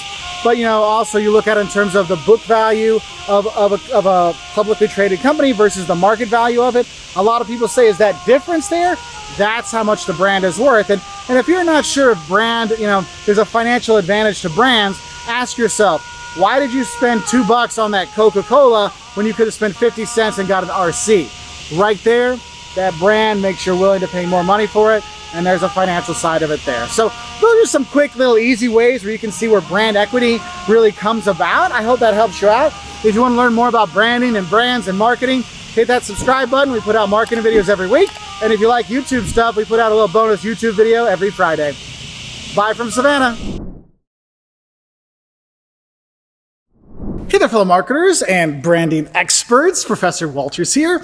And today we're going to talk about our 3 things that you really need to make sure that you have before you develop your brand strategy. I mean, before you get into the step-by-step process, of course we have a video on that I'm sure you're going to watch later, there's some really kind of 3 overall things you have to have in your mind before you sit down to really develop your brand strategy. And one of those things is a business strategy. Look, you can't develop a branding strategy without knowing what you want your business to do. Because if our business plan is to make cheap knockoffs, and then our marketing plan is to make it look really fancy, that's not going to work. People are not going to understand that that's the same product. You need to make sure we're going the same way. So have that business strategy first, and then from that business strategy, we can develop our brand, okay? So if you look at Domino's, their business strategy, look, our whole thing is about making delivery pizza. We're not having a Domino's pizzeria. We're not selling it by the slice. We are a delivery pizza thing. And so therefore, our brand, they developed their brand to go along with that. 30 minutes or less, guaranteed, avoid the noid. It was all about delivery pizza. So it was on the same path. So before we can develop a brand, we really have to develop a business strategy, okay? Second thing you have to have is really true, deep understanding of your customers. Have insights in them. Understand how they work, how they think, why they buy, how they buy, what gets them to buy. You need to know all these things, because if you're going to develop a brand that stands for something that nobody cares about, well, you're messing up. You have to realize, look, if I understand how my customers really feel about certain things, then I can attach onto that. I can develop my brand about that because I know it's going to resonate with them. That's why in the 70s and 80s for Volvo, their whole brand, they understood that people wanted safe cars to drive their kids around. And so Volvo really focused on safety. That's what their brand was all about, because they understood this was a vital thing for customers. And so once you know these things, you can make a brand strategy and you can communicate that to them, and you know that it will really resonate with them, okay? And then the third thing I want to make sure you realize, so before you develop your brand strategy, you have to realize, you have to really figure out and determine really what is the role that branding is going to play in your firm. Is it just, a slogan? Is it just a color scheme? Or does it mean more? I mean, think about it. If you say Ford is quality job 1, okay? That's a sentence. But what does that mean? Is that going to go into everything? Or are we going to make sure the janitors are making sure quality is job 1? The people putting the doors is job 1. The designers are about quality is job 1. We have to think about that, because it's really going to be all aspects of our firm. We need to deliver on that. Walmart, if you think about their thing, the role of their brand is all about saving money for their end clients. So whether it is going to their business meetings, or spending money, do you know any Walmart towers? No, because they spend millions to have Walmart Tower or the Walmart Stadium. That's money that is coming from their customer's pocket. So therefore, we know that, look, our brand's about saving money. We're going to do everything about that because it's a really vital part of it. Whereas if it's just a slogan, that's not really playing a big role in there. So you got to figure out how important is this branding going to be for our company overall. So if you have these kind of 3 things down, you have that business strategy, you understand your clients, and you understand how important brand is going to play in your company, then you can start planning out that branding strategy and really develop it, okay? So watch our video on the steps of developing brand strategies, and that can help you really figure out what you should be doing, but make sure you have these 3 things down first before you get started. Anyway, wish you all the best, and until next time, bye. Hey there, fellow marketers, Professor Wolters here, and today we're going to talk about developing your brand strategy. What are those different steps, those 7 steps we should go through in order to develop our brand strategy so we can be a success, we can use that brand, it can give us that guidance, that leadership, this overall feeling of like, hey, I'm part of something. what do we need to do? Okay, and so what we're going to go through is the different steps you should go through to develop your brand strategy.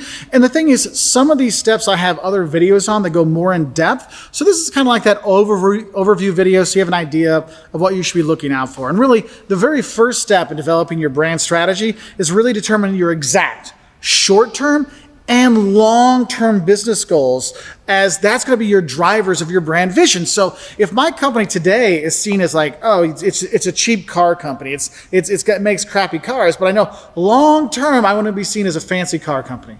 Okay, so if that's what I want my brand to be, what are going to be the steps to get there? What do I need to do to get there? Can you change somebody's mind overnight about a product? No, it takes time. That's why you look at short-term and long-term. So what are the short-term things I can do? Oh, I can start designing better looking cars. I can start maybe giving them longer warranties and guarantees. I can start making better cars. Then over time, people will see it differently. Yeah. But the thing is, you have to have an overall idea of what your business is doing. Okay, where do you want to go? And how are you going to create value today in the short term and in the long term to get that idea that kind of value you're creating goes with your brand? Because the thing is, if you don't have a business strategy overall, your brand will never be a success, because you need to make sure is that business strategy, your brand strategy falls along with it. Because I can't have a business strategy of being a cheap, crappy car company and then have a brand that makes it look like it's fancy. It doesn't work. That's a ticket to failure. It doesn't match up. So you need to make sure they match up, because that business strategy really tells us when we're going to commit, what we're going to commit towards, and therefore we can see is like, look, our business is about selling better cars. We want to make our brand to look like a better car. What are those steps along the way? That's why short and long-term business strategy and business goals are vital to develop your brand strategy.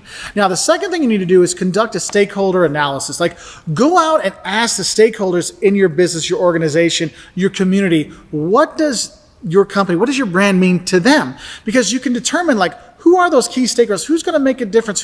Who are the people that really matters to? And it really helps you to understand is, who do we need to win over to get people to believe that our car company is making better cars? What do we need to do? Well, maybe our workers need to believe in them. I've got to talk to workers why it's important to make better cars. And then maybe we need to talk to the community we're in. It's like, hey, look, we're not a cheap car company. What do we need for you that you're going to want to buy cars made in your own community? We can talk to them about this.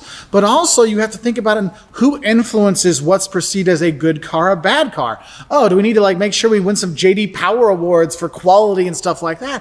What are those things? What are the key who are the key stakeholders? But also, what are the things that those key stakeholders are really looking for, and have a better understanding of that when you're developing your brand. And the thing is, within your business, if you want your brand to really be kind of bought into by everybody in your business, you got to make sure you bring them in. Hey, look, we want everybody to be a part of this brand development, so we're all working for this together. It's not one day you say, now we are quality job one. Like, whoa, where'd that come from?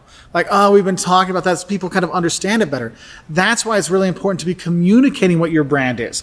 Quality is job one. Quality is job one. Quality is job one. So everybody in there, from the janitor to the CEO, is all trying to work towards that quality is job one. Now, your next step, you need to start segmenting your clients. And what we're going to do here is we're going to develop customer segmentation with kind of a perspective on our competition and just the segment economics and all these kind of things. So what I basically mean is when you usually think about segmentation, you think, oh, you're thinking like old, young, West Coast, East Coast, Midwest, regional stuff, demographics, this kind of stuff. When it comes to your brand, we're going to look at something very different. We might look on potential profitability. We might look at the mental aspect that people have, like who identifies with our brand. There's a lot of different things we could go for. We could look at maybe segment growth, or maybe we look at segment behavior. I mean, think about it. If we look at, there's people that buy certain things certain times of the year. We see, hey, there's the people that only buy at this time of the year, but there's the people that buy all year round. Aha, I see what we're going to do. We could have our brand for our clothing company. We have our brand that sells clothes all over the year, and there's that. But also, we know there's the people that only buy for graduation, and we can have a brand that tailors towards them, because we see that segment behavior is different, and so we can tailor to that. Other things we might look at in terms of our different segments, it might be prices, what people are willing to pay, or how people value what we're doing. So that could be another way we can do it. Another way you could segment your market, it might be service requirements. I mean, think about it. The airline industry, you have the full service airlines. You get bags, and you get, food, and you get, the toilet, and you get the lounge, and you have that. And there's other ones like, oh, hey, just get on the plane. There's nothing fancy about it. There's two different service requirements they might be segmenting their market at. So there's a lot of difference. It's not just the old school demographic segmentation stuff. There's a lot more that goes into it, okay? And so from the third step of developing that customer segmentation based on more than just demographics is you're looking at developing your brand vision. And your brand vision is the mission statement for your brand. Like, what is it that your brand stands for? No matter what product you make, if we put that Sony label on it, well, people know that what it's going to get. What are you going to get when you get a Sony label? Well, it's going to be a little bit pricier. It's going to be better than average. It's going to be a good electronics, right? Like, there's certain things that go along with that. And so we want to make sure it's like, let's have a vision, a brand vision that everybody's going to follow no matter what Sony product we make. And when you're developing that brand vision, it's got to be relevant. It's got to mean something to people, but also it helps build support for your brand. We know what this brand stands for. There's a reason why people line up outside the Apple stores when a new Apple product comes out, because the brand vision overall is, hey, it's going to be cool, it's going to be well designed, it's going to be consumer friendly, it's going to make them happy, they're going to enjoy this, it's going to be cool. We know that's what we're going to get. That's the brand vision. It doesn't matter if it's a watch, if it's a phone, if it's a computer, whatever, if it's got an Apple logo on it, that brand vision really gets you to want to enjoy it. Because really, your brand vision transcends your products, your company, your people. It's all encompassing. It just kind of goes with it. And I have another video that goes into that brand vision, so we have more stuff for that. Now, the next step we're looking at is developing your brand promises. Now, your brand vision is this overall kind of big idea kind of stuff. The brand promises are the actual things that happen. Like, hey, what is it I expect to happen when I drink a Coca-Cola? Like, every time I drink a Coke, it's going to be cold. It's going to have burn in the back of my mouth. It's going to have a specific flavor, right? I know what I'm going to get. You have that. So you got to develop those brand promises because these are tangible things that customer value. Like, why is it no matter, you can make fun of McDonald's all you want, but when you're on a road trip, you still drive through McDonald's. Why? I know what I'm going to get. It's going to be, the fries are going to be good. The burger's going to be acceptable. I know it's going to be fast. I know what I'm going to get. It's not like, oh, what is the big fatty burger? Like, what comes in that? I don't know what it is, but I know what a Big Mac is. I have that. They deliver on that promise. So have those brand promises. There's so much in brand promises. Just watch the brand promise video to help you understand these kind of things. Now, another thing you need to do is really develop, the sixth step is develop your brand positioning and your identity and the associated images that go along with it. So if I want my, Mark's Cafe, right? Mark's All-American Cafe. So if I say Mark's All-American Cafe, what do you expect to see? Well, there's going to have the black and white checkerboard on the floor. There's got to be a hamburger on there, right? You got to have there's going to be a Statue of Liberty somewhere, an Empire State Building someplace, maybe a cowboy hat someplace. There's certain images that go along with that all-American place, right? And so you have that. And so you kind of think about, what are all the things I need to do to position that brand that way? So if I want to be seen as a luxury brand, what do? Well, we look at the people we hire, the actors we have, the stores we sell in.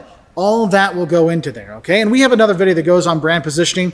Watch that video for much more in depth for that. And then we get into our seventh part, and that is developing those brand promises, but also developing a delivery mechanism for them, okay? I know when I used to work with companies and we would develop brand books for them and we would tell them what everything meant. Why do we use this color scheme? Why do we use this text scheme? How should that customer experience be when you come in the store? Why is it when you're at McDonald's, you go through the drive-thru, they make sure that they say, hey, is your order correct on the screen? Let me read it back to you. Why? Because they want to make sure they're delivering a specific type of service, that you don't miss something out in your delivery order. Because the thing is, we don't want to make promises that we can't keep. So we want to make sure everybody's delivering that same kind of promise over and over again. And this is one thing I've seen when brands have overexpanded, or they expanded too quickly, sometimes that core brand promise wasn't there anymore. I mean, I love Culver's. Anybody that watched they know I love Culver's. But a few years ago, I had to take a step back from Culver's. They had expanded so much that I was going to Culver restaurants. I'm like, have y'all ever been to a Culver's? Because this is not Culver's service. This isn't the promise that I'm used to getting when I go to a Culver's. And so that's why it's really important you lay it out there. This is what a Culver experience is. You need to make sure, hey, how are you? Welcome to Culver's. Take their order. And when you deliver it to the table, ask them if they need anything. Bring some extra napkins in case they want it. If you see they don't have ketchup, ask, do you need some ketchup? Maybe some mayo? This is what you need to have. And you really lay it out there. And the thing is, you lay it out there so everyone's on the same page. And you don't want to be really ambiguous with things. Because if I say, no, give really good customer service. What is really good customer service? What does that mean to you? It might be different for you than for me. So maybe you lay it out there. Hey, look, you go by the tables every 3 minutes. If the soda glasses are half or less, fill it up for them anyway. right? And so you have certain things that kind of make sure we're delivering that good customer service. You're putting it out there for them. So make sure you're describing that service, what it means, what you should be doing, all kinds of stuff. And I've got all kinds of fun stories of people that weren't quite in the know of what good customer service meant when they worked someplace. So I can talk about it some other time, but it is pretty funny. Anyway, so these are kind of like the steps you would take in order to develop that brand strategy. So you have all these things kind of put together. So when you go out in the market and you have that product, you're delivering right away. Okay, so I hope this helps you understand better how to develop a brand strategy. Again, those other videos on brand vision, brand promise, this kind of stuff, positioning, watch those videos for much more in-depth talks about those, because those will be really helpful. And I wish you a great day. Bye. Hey there, fellow marketers, Professor Wolters here, and today we're going to talk about the brand promise. Now, we've already talked about the brand vision, the overall kind of strategy we have for our brands, but now we're looking at the little tactical things we have to do, those promises we have to deliver, the tangible evidence of what our brand really is. If you think about it, a brand in itself is just a set of promises. You know, what's the promise when you buy a Coca-Cola? You know you get the promise it's gonna be in that curvy bottle, right? And you know that it's gonna be cold when you get it. You know it's gonna have that burn in the back of your throat, that certain flavor you're gonna have. And it doesn't matter if you're here in Aruba, or if you're in Istanbul, if you're in China, or if you're in the US, it delivers on those promises again and again and again. And so when you think about it, that brand promise is kind of conveyed by what they taste, what they smell, what they touch, what they experience with your brand, okay? And the thing is, we do this in order to humanize our brand, because think about it, what brands do I talk about a lot in these videos? I talk about Delta Airlines, I talk about Culver's, I talk about Coke. Why is that? Because I feel like they're kind of my friends. Because think about it, your friends have delivered on a promise consistently over time. You have those friends that are always good for a good time, right? You're like, if I want a good time, I gotta call up my buddy Mike. If I wanna have a travel adventure, I call up my buddy Jeff for that. Because they delivered on Jeff with good trips and Mike with good times. Well, the brands, Culver's, they deliver that promise of a good tasty meal and a good tasty burger with friendliness and stuff like that. And over time you start to trust them and build better relationships. Because the basis of our brand is that core promise. What are we really delivering to our clients? And the thing is, that is kind of the essential component that we build around our brand. So with Coke, it's all about refreshment. Okay, so if our brand is about refreshment, what are all the parts that go around with that? Well, it depends who we're refreshing. For me, the Coke drinker, it is, you know, it's going to be cold, so our distribution's got to be good, right? We got to make sure we're putting those vending machines out there. We're putting those refrigerators in the grocery stores. We have that. But if we're also someone that's investing in them, that might mean, a good stock price or a dividend or something like that. We're really delivering on that core promise of refreshment. Because if you think about it, a brand promise might be about delivering certain kind of results. You know, IBM forever. There was a saying, you didn't get fired for buying IBM because IBM was the best. So hey, we know we have a promise of getting a certain level of results. Kind of like if you think about experiences, a certain kind of experience. Disney World, you know the kind of experience you're gonna get when you go there. Yes, it's gonna be pricey, but it's gonna be family friendly. You're gonna make memories. You're gonna see characters you've seen before. You're gonna have that, I see Mickey moment. You have those things there. And that's really what you want to think about, is what are those promises we need to deliver to really reinforce what our brand is and to humanize our brand in the eyes of our consumers so they can identify with it and build relationships with it and things like that. And the thing is when you're looking at your brand promise, it just really helps you put crystal clear what your brand stands for. You really lay it out there. Hey, if we are a family-friendly place, what are those tangible promises we're going to deliver? Clean bathrooms, clean restaurant, friendly people. The music's always going to be, you know, PG or G rated, these kind of things, all right? So I hope this helps you understand better what a brand promise is, and it is different than a brand vision. Brand vision, overall strategy. Brand promises are these little tactical things we do to make sure, or tangible things we do to make sure people understand what our brand stands for, and they can see it, taste it, touch it, smell it, feel it, experience it, so they know that our brand is really a person too that they can identify with, so they become a Coke man or a Delta Flyer or a Bud man or whatever, all right? So I wish you all the best. I hope you have a great time studying, and I'll say bye from here in Aruba. Hey there. the fellow marketers, Professor Wolters here, and today we're here in Edinburgh, Scotland, and today we're going to talk about our 5 key positioning principles when you're thinking about building your brand. And the first thing you're going to have to think about when you're building your brand is you got to make sure that you make your brand unique. You cannot be McDonald's too or Burger King too. You have to have your own identity. You have to have something that is only you. So if you look at it, McDonald's, they're about the fast, right? And Burger King is your way right away. And Culver's in the US is the cheese curds, the Wisconsin goofiness kind of stuff. They have those unique brands that really kind of go out to it. That's why you think of Coca-Cola, you think traditional kind of stuff. You think Pepsi, you think younger generation, more happy-go-lucky kind of stuff, right? Because they really have kind of found their own niche. So you need to find a way to make your brand unique and have your own niche that it represents so you can take that market. Because you know what? You can have the Red Bulls that come in and take the caffeine market, right, for drinks. And you can have the Mountain Dew, which is the caffeine but fruity flavor kind of stuff.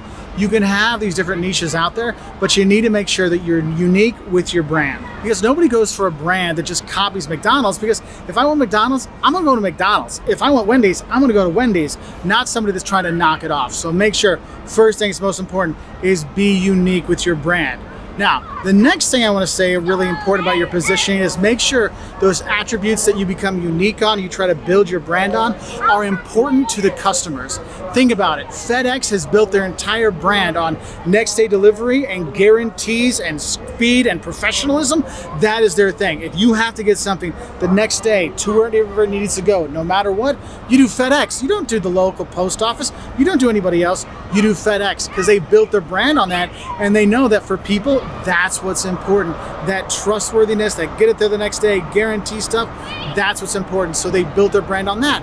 And that's what you have to think about is what is important to your client? What are those most important kind of things? And build the brand around that. Now, the third brand positioning principle you really need to remember is this, enduring. Your brand is going to endure longer than the president of the company or you and things like that. So you have to think more longer term. What do we want this brand to represent long term? Because if you keep switching what your brand means, people don't know what it stands for. Are you the family restaurant? Or are you the millennial restaurant? Are you a coffee shop? What are you, McDonald's? I'm kind of confused what you're going for here. You want to make sure you realize is, look, what is our long-term plan here? Because the thing is, you can change how people see your brand. In the 70s and early 80s, Toyota was seen as a bad car, but they weren't. They started making better cars, more consistent cars that worked better, ran better, looked better, and over time they changed the brand. And now we think of Toyotas are pretty good cars, and they know that, look, it took us time to do that, but that brand that we build will go a long way. So make sure what you're doing is going to help build the brand long term so that it can endure. And another thing you have to think about when you're positioning your brand is make sure those things that you're positioning your brand on are believable. I remember way back in the day, we had Spuds McKenzie, the original party animal. Budweiser, the beer, had a dog that would go surfing and skateboarding and stuff like that. And then he'd be at the bar where everyone's drinking beer with models in bikinis. And I'm like, he's a dog. And he doesn't drink beer anyway. So that doesn't really fit with what's important to me. It doesn't fit in a believable sense. That's why if you watch beer commercials these days, you'll see it's a bunch of people together, a bunch of friends together, drinking beer in their apartment, watching a game. Why? Because that's believable. I mean, think about it. If you're going to go watch a football game, are you going to go to the bar and pay $8 for a beer? Or are you going to buy a case of beer and go to your buddy's house and watch it on their cable television? Yes, that's what you're going to do because you got credit card bills and college loans to pay off. I ain't got $8 extra to buy an old Milwaukee Light. I'm going to drink that stuff at home. I'm going to drink my Budweiser at home. And that's much more believable, right? So make sure you're building your brand on believable things. Because if you're setting people up to think you're doing something you can't do or it's not believable, it gives them pause and then they don't maybe want to trust your brand, and you don't want that. And the fifth principle that's out there is being consistent. And I cannot stress this enough. It is very important that in all platforms where your brand shows up, you are consistent. If you're going to be going for that, we're the friendly neighborhood whatever retailer. So if you're online, your customer service, at your store, anywhere, your commercials, all of that is showing that brand, right? It has to be consistent in all platforms, because if in one platform, like at the store, you're super friendly, but then your website is like not user friendly, it doesn't really work. you need to have that consistency. And then also goes the color schemes, how you're posting and stuff like that. So make sure your Facebook and your Pinterest and your LinkedIn and your website, if someone goes to any of those, they know that yes, that is that same company, that is that same brand, because they're consistent in all their locations. So I hope this gives you some ideas of some things that you should think about when you're developing your brand, because all these things are very important to think about long-term success of your brand. So I wish you all the best, and I'll say bye from here in Edinburgh. Hey there, fellow marketers, Professor Wolters here, and today we're at the Rift Valley in Tanzania. And today we're going to talk about is the difference between brand image and brand identity. Because one thing we can control, we can do something about to have people perceive our brand another way. The other thing, well, it's a little bit harder for us to control because some other people can influence what people think about us, okay? So if we start off and we look at what we call the brand image, this is how our brand is perceived by others. It's kind of like if I tell you, hey, what do you think of Tanzania? Well, you might not have been there. You might not have gone on the great safaris and met the wonderful people who had the good food. You just think, oh, Tanzania, what comes to mind, right? And so that is your perception of it. And that's the brand image, is what people think of your product or think of your brand. Now, brand image is based on the impressions and experiences of a consumer. So if all your experience with Tanzania is what you've seen in the news or watching Lion King, well, that's going to influence your brand image for Tanzania, right? And so you have that. And the thing is people's experiences can be different for the same product. I mean, think about it. What you think is a good restaurant might be for somebody else be not a good restaurant. So it's a lot of perception kind of thing. Like how your friends will say, oh, it's a good movie, and you see and go, this movie sucks, right?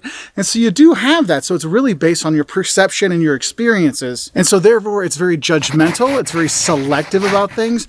I mean, think about it. Is there a restaurant you used to go to all the time because you loved, and then you had one bad experience and you're like, I'll never go back there again? Well, the thing is you're being selective about that one incident. It's like, oh, well, actually all the other times I went there, it was fantastic, but this one time just ruined it for everything. And so you do see those things. So people can be very selective of how they see a brand. Okay. So that's one thing you got to think about with your brand image. Now, the thing is also our brand image can be influenced by external events. For example, right now, superhero movies are super popular. So the fact that we might make a movie about a superhero, we already know that that brand image is, oh, is it like a Marvel movie, or is it like a DC movie? Oh, it's a superhero movie. We should go see it. Think back 10 years ago, every single movie was about, vampires and stuff like that. Before that, it was, the dystopian society and how only young people could change the world and kind of stuff like that. And that's where you kind of look at it, is this is really influenced by these external events. And that's what's popular right now. And so people do that, and that will influence your perception of a brand. And the thing is, a brand image is very difficult to manage because these are things that are out of your control. How do I let people know that, the Professor Wolters channel will really help them unless they watch it? They can just think, oh, it's a boring marketing channel. Why would I ever want to do that, right? And so you do have those things. So what companies need to do is they need to manage their brand identity. The brand identity is who or what your brand is. What does it stand for? What do we do? How do we set up our shop? I mean, if we want to make it the Mark Wolters All-American Diner, right? Well, I need red, white, and blue, and I need to make sure we have hamburgers and a cowboy hat and stuff like that, right? So you can kind of control the things that are in there to influence people's perception of your brand. And so we can also put in the actions and performances that we think are important to get that brand identity across, that look, we're a very helpful brand, right? And so how do we make sure people realize that? We put in guarantees. We have super helpful people that are going to be there. We answer questions within 30 seconds, and we answer the phone call by the second ring. You're doing these things that will then influence how people might see your brand image, because you can control that brand identity. We're going to do all these things for our brand identity so people will see this is what we're doing. Now, if they take it that way, that's another thing, okay? That's one of the difficulties of it. But the thing is your brand identity is what you can control. You can do things to make it a better experience for people, and hopefully that will transfer over to the brand image. And that's the thing, is you'll see companies that have really changed their brand image over time. I remember when I was a kid, Honda and Toyota were not seen as good cars, but what they did is they started making better cars, better design, longer lasting, and then over time, doing that with their brand identity by making better cars, the brand image changed. They were no longer seen as bad cars. cars. They were seen as good cars. And so the brand image really did change, okay? So they kind of both influence each other, and we do need to keep control of these things as much as we can. So do what you can to make sure your brand identity is really showing what your brand stands for, and then hopefully that will influence into the brand image so consumers see that same thing. But just realize sometimes it's out of your control. It could be that someone just had a bad experience at one of your restaurants and they'll never go back again, and your brand image is kind of destroyed from them. But hey, that's just the way it is. Anyway, it's getting dark here, and I want to go, spend a little bit more time looking at the Rift Valley. So I wish you all the best. We have all kinds of fun videos on Tanzania and our other channel if you want to check that out. But if you do like marketing videos like this, do subscribe. We hope it can help you out. Bye from here in Tanzania. Hey there, fellow marketers, Professor Wolters here, and today we're in the Grand Tetons National Park in Wyoming. And today what I want to talk about is some more brand strategy development. I want to look at some of the more fixed things about our brand, whether you're looking at your brand vision or your brand promise, but also look at some of the flexible parts of your brand that you need to adjust, like your brand delivery and your brand positioning, okay? And so when we look at the things that are kind of really fixed in our business, really fixed in our brand, we have our brand vision, okay? This is what we want our brand to be known for. Whether we're making cars or motorcycles or t-shirts, there's going to be a theme, right, of what our brand is all about, okay? And so I know for me, my travel channel, Wolters World, if those of you don't know, I do a travel video stuff, and our whole thing, our whole mission there, our whole brand vision is to be a source of fun travel advice without the BS. I mean, there's none of this, oh, this is the greatest place ever because they gave me 20 bucks. No, we want to give you the real deal when we travel, and that's what it's about. So it doesn't matter if we're on Twitter, it doesn't matter if we're on Facebook, YouTube, Instagram, in-person conferences. Our brand vision is about honest travel advice without the BS, okay? And so that really is a fixed thing that's going to be a part of everything we do, right? And the thing is that's something that's internal. That's something that I can control. We can control in our company. We can control that brand vision, and it's for us. Now, the thing is, how does that kind of fixed brand vision translate to the external world? How do we show them those things? And in the external world, that kind of fixed part of your brand, those are your brand promises, okay? What is our commitment to our customers? What are we going to deliver? If you think about it, when you go to McDonald's, their brand promise is to get you fast food, quickly. It's going to taste the same. It's going to be standardized. They deliver that. So it doesn't matter if you're here in Wyoming or you're in China or wherever, you know what that Big Mac's going to taste like. It's going to be consistently delivered, that brand promise, okay? And so we have to think about that. These are things that we're really going to do, and it's going to be fixed, and it's not going to change. Now, there are things that do change with our brand, okay? So if we look at some of the variable nature, like within our company, we might look at our brand delivery. And here we look at how are we really going to fulfill our commitment, and what actions are we going to take to make sure our brand stays on brand. And the thing is, these things might change over time. For us, some of the things that we really focus on with our travel videos is, look, we only make travel videos when we're at a place. So yes, there will be a Grand Teton, don'ts of Grand Tetons and a don'ts of Jackson, Wyoming, because we're here. We know that, look, to consistently, for us, we need to make sure we're delivering our brand promise, and our brand delivery has to go along with that. So we got to film on location. We have to actually be there, okay? We have to actually experience it, not just record it in front of our computer at home. But also our brand delivery is also trying to be honest and helpful with our travels. So we don't kowtow to the trolls. We try to help people no matter what it is. So part of our delivery is we do set time, each week, or actually each day, to actually answer questions people send us and answer comments and tweets and things like that, to kind of make sure we're delivering on that brand promise. And the thing is, this brand delivery can vary, because sometimes making helpful travel videos is showing people what you should do when you go to the Grand Tetons. Other times, during the COVID crisis and the coronavirus crisis, we had to make videos of, hey, how to do a staycation, how to stay sane when you're at home. We delivered our brand, we stayed on brand, but our brand delivery was different in that situation. That's why this internal brand delivery is variable, because it will change sometimes depending on the situation. And then if you look out on the outside, the external side of things, you have your brand positioning and how we position our brand. How do we want to be perceived by our customers? Now, this obviously can be variable, because if you look at things like Toyota, look at how their brand position has changed over the years. I mean, in the 70s, they were not a really good car. They were a cheap car. The 80s, they changed their brand position to be a reliable car. And now in the the 2020s, you're like, oh, they're a pretty reliable car. They're a legit car. You got a Toyota, you're fine. I mean, that brand position has really changed. And so we really have to put in there, how do we want to be perceived to our customers, but also in relation to our competitors. And so that's why you'll see is some companies, like restaurants, they'll change their focus. It used to be like McDonald's, their brand position was all about making kids happy and the great American meal. And now it's kind of changed. So it's more of your standard fare and you know what you're going to get. And we're trying to try new things like, oh, we're going to have spicy McNuggets coming out. So they're trying to change some stuff, change their positioning, because sometimes you see our brand positioning isn't working right now. We need to do something different, okay? And so what I want to really talk about with this is just when you're developing your brand strategy, just realize there's a lot of different things you have to think about, and some of it you really want to make sure it's really fixed. Your brand vision and your brand promises, these things got to stick, okay? I mean, maybe over time you can change it, but these are long-term stuff. But there's also the variable side of things.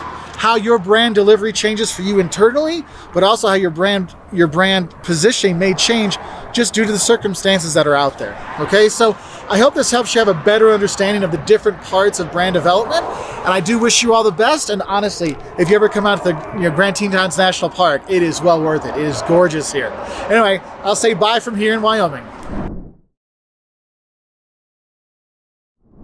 Hey there, fellow marketers, Professor Wolters here, and today we're here in El Salvador, and today what we're going to talk about is positional mapping. This is basically kind of a visual map of how firms compare to other firms in their industry. So we can kind of see is how would we visualize ourselves in comparison to our competition. So McDonald's might want to compare themselves to Culver's, to Burger King, to White Castle, to Taco Bell, all these other fast food joints they want to see. But the thing is, you're going to come up with various criteria for your graph, okay? So you might have the old standby, price versus quality, high price versus low price, high quality versus low quality, and where do things fit in, right? But the thing is, you don't just do that. You might come up with other criteria. You might think of things like, maybe we have price versus quality, right? But you might also have price, high versus low, and then atmosphere, family friendly versus, romantic, right? And so we start plotting ourselves, and we plot our competition, where do they fit on here? And what we start to do is we start to see is, are there spots that aren't being met? If there's a niche out there that isn't really being catered to, and if we see that, hey, let's go to that niche and try to have a product there or have a business there or something like that. So if you think about it, let's think of our old buddy Chuck E. Cheese. I mean, how many of you went to Chuck E. Cheese when you were a kid for your birthdays, right? And I'm going to guess when you were a kid, Chuck E. Cheese was in a strip mall somewhere. Why is that? Well, if you look at it in terms of restaurant, family friendly, right, versus romantic, and then we look at parking. Lots of parking, little parking. Have you ever noticed that there's not a lot of kid-friendly places that have very little parking? Why? Because usually when people have kids, they have multiple kids, right? So we got to bring not just the birthday boy or girl, but the brother, the sister, the cousin, and all this kind of stuff. So we need parking. And so we start to see for Chuck E. Cheese, they realize, hey, where can we get that parking we need? Because we see that, look, yeah, you got the McDonald's that are standing by themselves, their little parking lots, or your Five Guys burgers and fries that have a few parking spots, but there's nothing out there for a whole family to come and all the cousins and all the friends and their parents and stuff like that. And they see that, look, we can fit in that niche. Family friendly with a lot of parking because they need to have all that parking for the minivans and stuff like that.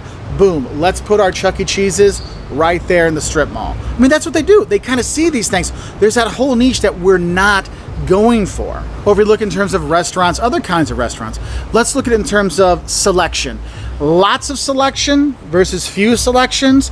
We look high price, we look low price. And what you tend to see is you have a lot of restaurants that are, high price in a specialty industry. So there's a high price fancy Italian restaurant, a fancy expensive German restaurant, a fancy high price French restaurant. So there's only a few things you can buy. It's just French food. It's just German food.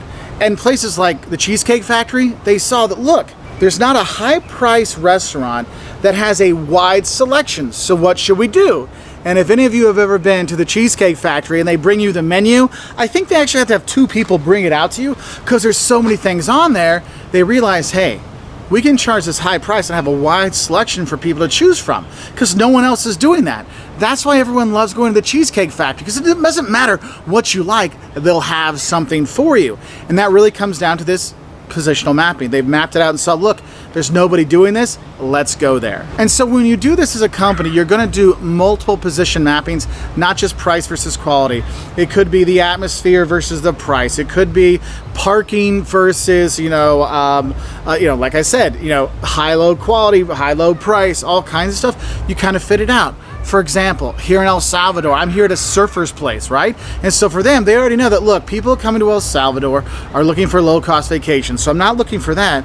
So what we need to have is, let's have it based on what places for surfers. That's who we want to go. So what are surfers looking for? Surfers are looking for good waves versus not very many good waves, and cheap accommodation versus expensive accommodation. Look, they want the cheaper with waves. Is there anything out there? So what did this place do? They built all these little huts for surfers, and surfers aren't looking for a lot. So the bathrooms, they're outside. The showers, they're outside. Because what do we want to do? Dude, I'm hitting the surf, man. And so we go out and surf because we saw that niche was available. Okay, so if you're going to do positional mapping for your company, really, you want to do it for a bunch of different criteria to kind of find, is there a niche we're missing? Okay, because it could be from family friendliness to anything for everybody or whatever. All right, so just kind of think about that when you are doing your positional mapping. So I hope this helps you understand better how positional mapping works. And if you want to learn more about marketing, we've got plenty of videos on here. Hit that subscribe button, and we do all kinds of stuff to try to help businesses and students learn a little bit more about marketing. Bye from here in El Salvador. Very hot El Salvador, if you can't tell from my drippy wet hands. Yes, because you could go like hot weather, cold weather. And is there any vacations that are all inclusive? We'll do that in another video. Anyway, bye from El Salvador.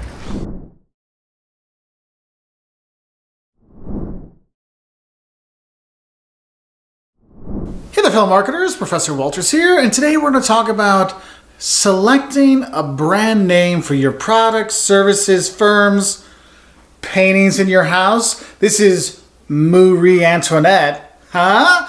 Yeah, you got to find the right name, and for companies, it's not always easy selecting a brand name. Just like it took us almost a year to figure out Marie Antoinette was the perfect name for Marie Antoinette. And so you really want to kind of think about that because firms change their names over time. Like Kentucky Fried Chicken changed its name to KFC and then back to Kentucky Fried Chicken. Boston Market used to be Boston Chicken. They changed their names for various reasons. And the thing is when you're trying to develop a brand name for your firm, your business, your website, whatever, there's some kind of critical things you really need to think about when you are developing the brand name. And probably one of the most important ones is you make sure you come up with a name that you can pronounce, but more importantly, your customers can pronounce. So I have a word right here in front of me. You see this word? It starts with an M. What do you think that is? Go ahead, type it down phonetically how you think you'd say that. Well, that name right there, Magayensh. Can you say Magayensh? Like, what the hell's a Magayensh? Well, Fernão Magayensh. Don't you know Fernão Magayensh? One of the most famous Portuguese explorers ever. You might not know him by Fernão Magayensh. His Spanish name is Ferdinand Magellan. Yeah, so the thing is, there was a Portuguese company that used the Magayensh name, thinking, oh, it's a product for the world, and Magayensh went around the world. But the thing is, a lot of languages don't have that that nasal sound. And so maybe that wasn't the best name to call it. That's why, make sure you can say it and spell it, so if they search for it, it's relatively easy for them to find. Another thing you really should consider when you're looking at, naming things, make sure it doesn't have to, but maybe your brand name indicates some of the major benefits of your products. Think about it, Head and Shoulders, right? Well, it's for dandruff, which are your head and your shoulders. That makes sense. Marie Antoinette, moo for the cow. Hey, that works. Wolters World, what's that about? Wolters shows the world. Okay, it makes sense, it's travel. Sometimes it's as simple as that. It is McDonald's restaurant, Coca-Cola, right? Pepsi Cola. And so you do see that. Now, you don't see it all the time, but sometimes you do. University of Illinois at Urbana-Champaign. Well, it's a university, it's in Illinois, it gives you the cities. Okay, you got some of the benefits on there. So sometimes you can do that to make it a bit easier to come up with some of your names. So think of some of the things that your product actually does or your service actually offers. That might be something to use. And the thing is, you want to make sure the brand name that you're coming up with is unique and distinctive from your competition. You know, there's a movie Coming to America, and there's McDonald's, they had McDougal's, and it was so close that the joke in the movie was that, McDonald's was trying to sue them or something like that. It's like, look, you want to distinguish yourself different enough, because there's In-N-Out Burger, but you don't want Out and In Burger. It's like, well, that confuses. Which one are we going to? You got to be careful with that. Now, another thing you have to think about is when you're coming up with these brand names, you also want to make sure that brand name kind of fits with the product line. Like, if it's going to be a cartoon show for kids, maybe don't call it Deathstalker. Maybe not good, because Deathstalker and little kids shows maybe doesn't really work. But just think of it this way. Try to find some simple combination of words that really work. Maybe it has something to do with the product or has to do with the location, but just find some simple way to get it across. You don't want to try to reinvent the wheel and come up with some 15-syllable word, because no one's going to type that out, okay? So just kind of think about that. And probably also what's really important is make sure you can legally use that name, because you never know. Someone might already have that name, and you're like, oh, I was hoping to use that, but they've already registered it. We got to start from square one. That's why you take time to make sure everything works before you announce the name of your company or your brand. We got to get everything legally on the okay. And the thing is that kind of gets into discussing how do we protect our brand name, right? I mean, your logos, your symbols, your trademarks, your brand names, all this kind of stuff, your secret recipes. You got to think about that. How am I going to, protect that? And if you think about it, you got to be careful, because if you have like an overly generic name like Rome or Blue, it's like, well, yeah, Blue, you can't really trademark Blue. You can't really trademark Rome. It's been around for thousands of years. So what you'll see is, years ago, there was Taylor Swift had Taylor Swift's Red, right? It wasn't red, it was Taylor Swift's Red, and that is what was trademarked. That was the thing there, is the Taylor Swift's Red. And so you got to be careful using anything too generic, because it's going to be hard to defend that. And you might not even get the trademark on that. And going along with that, just in general, like geographic places and family names, sometimes those can be a little bit more difficult to kind of protect, because, hey, my last name's Wolters, so why should I be able to use it? I mean, there's Wolters Pilsner from Braunschweig, Germany, but I'm Wolters World. I do my stuff here. There was a Wolters travel company in Germany back in the day. Heck, there used to be Wolters Tobacco. I mean, we had all kinds of stuff. Not my family, but there's lots of different Wolters out there, so sometimes it's hard to keep those names kind of protected. So that's why you end up coming up with things like Microsoft and things like that. And the thing is, you want to protect your name, and maybe you could get lucky and your product becomes synonymous with your industry, like Xerox and Rollerblade. But the thing is back in the day, we didn't say make copies, we said make Xeroxes, but not every Xerox copy we made was from a Xerox machine. And how many of you had rollerblades as a kid? Were they rollerblades or were they inline skates from some other company? You got to be careful with that. So make sure you're doing your best to protect it, because thermos, your thermos that keeps your stuff warm, thermos is a brand name, not just that thing, right? So we got to kind of think about that. So have that in mind when you're protecting your brand. And when you're looking at your brand, sometimes it's a good idea to think, hey, is there more stuff that I could kind of encompass with this brand name? Is it just limiting me to one thing, or can I use it for a lot of different things? And as my kids go running by, because that's how it works here. But you just got to kind of think about this. And overall, there's a lot of different names you're going to have. Maybe it's a corporate name or a brand name or a product line name. There's a lot to think about. And sometimes you change your name, like Kentucky Fried Chicken switched to KFC because people thought fried chicken wasn't healthy, maybe? I don't know. But they switched back because people know that KFC stands for Kentucky Fried Chicken. Allegheny Airlines, because that was a regional thing. They wanted to show that, look, we're not just a regional airline, we're US-wide. And they switched to US Air, which has now been bought by American Airlines. And American Airlines, where do they go? Oh, they go all over America. It makes sense with the name. If I have it just Great Lakes Airlines, I expect it only fly in the Great Lakes, right? So, or around the Great Lakes at least. Maybe not in them, but you know what I mean. So you're kind of thinking about that. And there's a lot of companies that have changed their brand names for various reasons. Some companies actually bought other companies because of their good name. Not the company they bought had a good name, so they changed their name to that so they could be like, oh, well, look at us. We're the good company now. So there are some pretty interesting things to think about when you are creating your brand name, but really make sure it's something that people can pronounce and it makes sense to people and it fits, all right? So I hope this helps you have a better idea how you can make up your brand name. Please tell us the story of how you came up with a brand name for your products or your business in the comment section below, so we can share some stories and maybe some people can get some ideas for their own brand names, their own names for their products in the future. So I wish you all the best and have a great day. Bye. Hey there, fellow marketers, Professor Wolters here, and today we're here in El Salvador. And today we're going to talk about is how you can protect your brand, because your brand is very important. We have to think about the legal ramifications of our brand name. What does that mean? How do we protect it? And things like that, all right? Now, the first things first, if you do have a brand, you want to make sure you're trying to trademark that. You want to make sure that you have the exclusive right of using that name in a certain situation, okay? But the thing is, it's not just your brand name. It could also be your brand logo that you develop. It could be the symbols that you use, all these kind of things. You want to make sure you're legally able to actually do that, all right? So that's the first step. It's just kind of checking things out.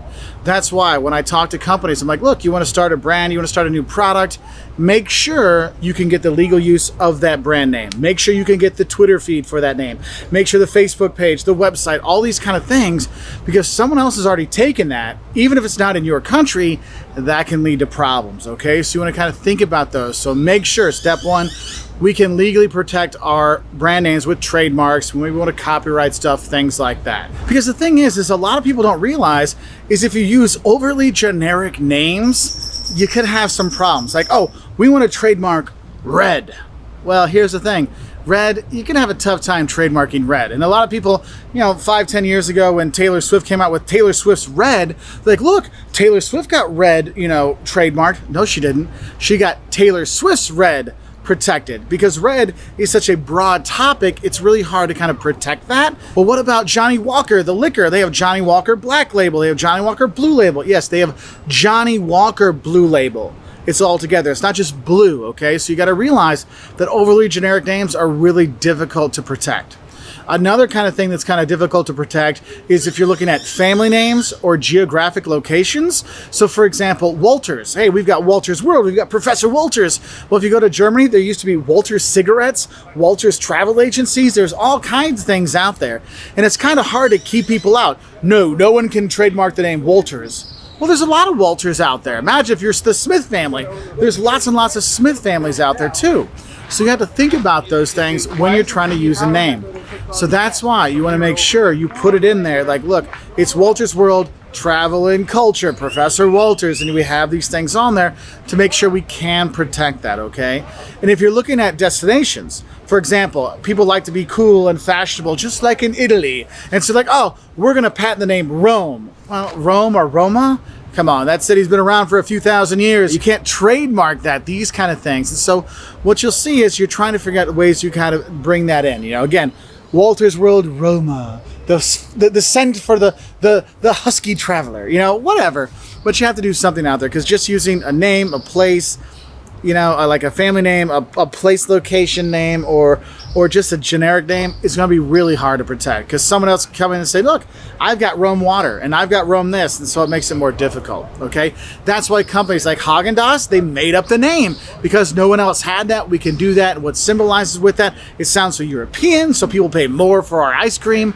We see these kind of things out there, okay? Now, another thing you want to look out for when you're developing your brand name is a lot of times you're like, wait, can I like piggyback off my competition? And the thing is, you got to be careful, because if you're too close to your competition's name, one, people might get confused, just go to your competition anyway, or you might lead into some legal problems. Like there's this old movie called Coming to America, and there was McDonald's and McDougal's, and McDougal's had one arch and McDonald's had two arches, and you start to see that, look, that's a little shady. Like, come on, you're really, pushing the limit there. That's why when you have things like the Big King at Burger King, they're like, oh, it's just like the Big Mac at McDonald's, but Burger Kingier. Look, it's really close, and sometimes what happens is you end up promoting your competition's brand by being so close to it. That's why when you see, the Dr. Pepper versus Mr. Pibb, it's like it's so close, and you'll see that some companies actually focus on that. So if you ever go to an Aldi or a Walmart or stuff like that, and they have sodas that are like Mountain Dew or like Mellow Yellow or like Coke, the names sometimes kind of fit along with it. Like, oh, that's their version of Mountain Dew. That's their version of Dr. Pepper. Now I've got it, okay? So you have those things. So you want to be kind of careful with that. And one thing is sometimes your products, your brand becomes so successful, they become synonymous with it. Think about it. How many of you take a thermos to school to keep your drinks cold or hot? How many of you like to go on rollerblades and rollerblade around and things like that? You have companies that were so successful that their brand name became synonymous with the industry. And here's the thing. Those of you that went rollerblading as a kid, did you actually have a rollerblade brand, or did you have some other inline skate company's brand? Oh, I never thought about that. Yeah, and that's why we had to think about is how do we protect that? So for example, in the US, you might ask, hey, do you have a Kleenex for me? Well, what you really want is a tissue. Kleenex is the brand name. In Germany, you ask for a Tempo, but Tempo is a tissue brand name, and so you have those kind of things. Now, another thing you want to watch out for too, though, is sometimes brands don't translate very well. You may think, this is perfect, this will do very well. For example, there was a car that came out 40 years ago called the Nova. And the thing is, the Nova, if you think about what's a Nova, it's an exploding star. Oh, that's so cool. When you see those pictures from NASA and you're like, oh wow, that is awesome to see. You're like, yes, I want to have this Nova thing. It looks so cool. But do you think the Nova is going to work very well here in El Salvador, where they speak Spanish and no va means doesn't go? Are you going to buy a car that's called doesn't go? Are you going to be buying, I don't know, a sandwich that's called like tastes bad? Of course not. And so we have to think about these things, make sure it kind of works, right? I know the toilet paper I bought all the time when I used to live in Lithuania was called Grit. And the Lithuanians were very proud of it. Look how good Grit is. Look how good Grit is. And I'm like, yeah, that's not going to translate very well because grit is the stuff on sandpaper. And do you want to put sandpaper on your little booty? Maybe not. And so we have to kind of think about these things. And the thing is, when you're coming up with your brand names, it's really important that you don't pigeonhole yourself too much into one little area. Make sure your brand can encompass more things, okay? So like our Wolters World brand, what does that entail? Well, Wolters World, well, it's got travel, it's got languages, it's got our opinions of the world and things how people can help, right? Because it kind of fits in there. The Professor Wolters brand, hey, if it's about education, it can fit there. Whether it's marketing or branding or other things, it kind of fits with the Professor Wolters brand. And so you'll see companies that do that. They try to make sure, can we fit everything in? Because sometimes you see is we sometimes get pigeonholed too much and we have to come up with other things. So if you ever buy pizza at Pizza Hut, right? They get Pizza Hut, but then they'll say Pizza Hut and Wing Street together because you're so kind of ingrained to think Pizza Hut just has pizza that you don't think of the other things they have. Pizza Hut has tons of other food. You go to China, oh my God, you get great steak at Pizza Hut. Who would think that? And so that's why in the US they have Pizza Hut with Wing Street, same company, but we just say with Wing Street. So then you think about, oh, we could get wings as well. They're actually not that bad. So there you go. Anyway, I hope this helps you understand a bit how you can protect your brand when you're going out there. If you want to learn more, we got plenty of branding videos out here on Professor Wolters. Anyway, I want to wish you all the best and I'll say bye from here in El Salvador.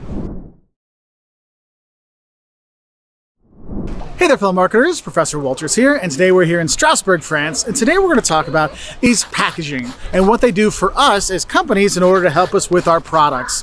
Now, the thing is I want to talk about two distinct kinds of packaging that you will see. Now, the packaging you usually think of when you think of packaging is what's called primary packaging. And this is the things that envelop or cover the product that we have. So the product is Coca-Cola, right? But that curvy shaped bottle, that's the primary packaging. The primary packaging is the packaging we use in order to use the product. So it's the tube of toothpaste that holds the toothpaste. It's the Coke bottle that holds the Coke inside. This is that primary packaging. And then you have what's called secondary packaging. And this is a secondary layer of packaging we might use in order to put a group of products together. So when you buy a case of Coca-Cola, you get 24 cans, but they're in that box together, that carton together. That carton there, that's the secondary packaging. When you buy your toothpaste, you don't just buy the tube of toothpaste by itself, it comes in that box. And so you have that. And so we might use the secondary packaging for bundling or shipping in quantities, different kinds of things you want to kind of think about. If we kind of think about the overall use of packaging, you might see that we use packaging in order to promote our products. I mean, think about it. When you get that box of Kellogg's Frosted Flakes, that Kellogg's logo on there helps us advertise Kellogg's, right? And that's on the secondary packaging, because think about it. When you get your cereal, the primary packaging is that bag inside the box. The box itself helps us advertise, helps us better ship that product, store that product than just the primary packaging. Now, another thing that packaging does for us, it helps us inform our customers. Yes, it will tell us, Kellogg's made these cereals, but also you might look at in terms of it gives them product labels as well. That's where we put on those nutritional information, how much sugar's in there, how much aspartame is in there, how many, high fructose corn syrup is in there. These kind of things, we put that on there as well as our packaging, so it helps us inform our customers. Also think about it. Have you ever seen something that says, oh, now in a new formula, or now in a new packaging, or now our new flavor? You see that on there, so it does help us inform our customer. Now, one of the probably most important things that packaging really does do, it actually does help protect our products so people can use it and it won't get damaged, okay? I mean, think about it. You can't just have a bag of Coca-Cola. You wanna have that bottle in there that keeps it in there. You wanna keep that lid nice and tight on there, right? So it keeps the bubbles inside, helps protect our products so it can be in the best shape possible when our consumers use it. And the thing is, it's not just protecting it when we're using the product, it's also protects it when it's on the shelves.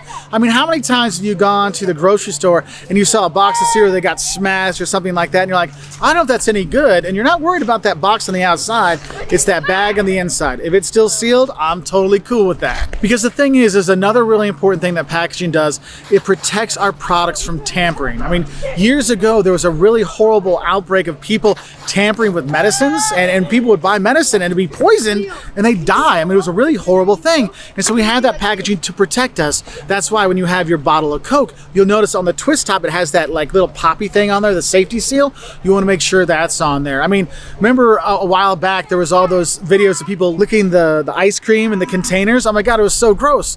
Well, why was it so gross? How would people not know if it wasn't fixed? Well, that's why you have that secondary tampering layer on the product. So you open up the lid, then you have to peel the top off, and then you get to the product. It helps people know if the product's been tampered with or not. That's why if you ever buy medicine or you ever buy anything, and that safety seal, that's part of packaging, if that's broke, you should never buy it. Take it straight back to the store and say, hey, look, this was tampered with, okay? And probably one of the best parts of packaging is actually could be used to make it easier for people to use our products. I mean, if everybody's ever had a Lunchable where everything is put together, it's a godsend for parents when it's time to get lunch for the kids ready for school. You're like, oh, I don't want to make a sandwich and put a thing of chips together and do all these things. I buy the Lunchable. It's got the chips, it's got the drink, it's got the cheese, it's got the thing. It's all ready together. The packaging has made it easier for me to use that. I mean, think about it. Those curve on that Coca-Cola bottle doesn't make it easier for you to hold on to and enjoy that Coca-Cola goodness? Yes, it does. It makes it easier to use.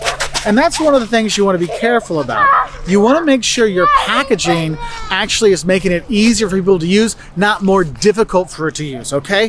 For example, my kids, obviously you hear them and see them running around, they can pour their milk by themselves. The thing is, they've known how to pour the milk by themselves since before they could read. Thank you, Montessori, by the way. The thing is sometimes you'll buy those gallons of milk that are like a rectangle, like a square, and you're like, wait, how do I pour this? And they actually give directions how to pour it.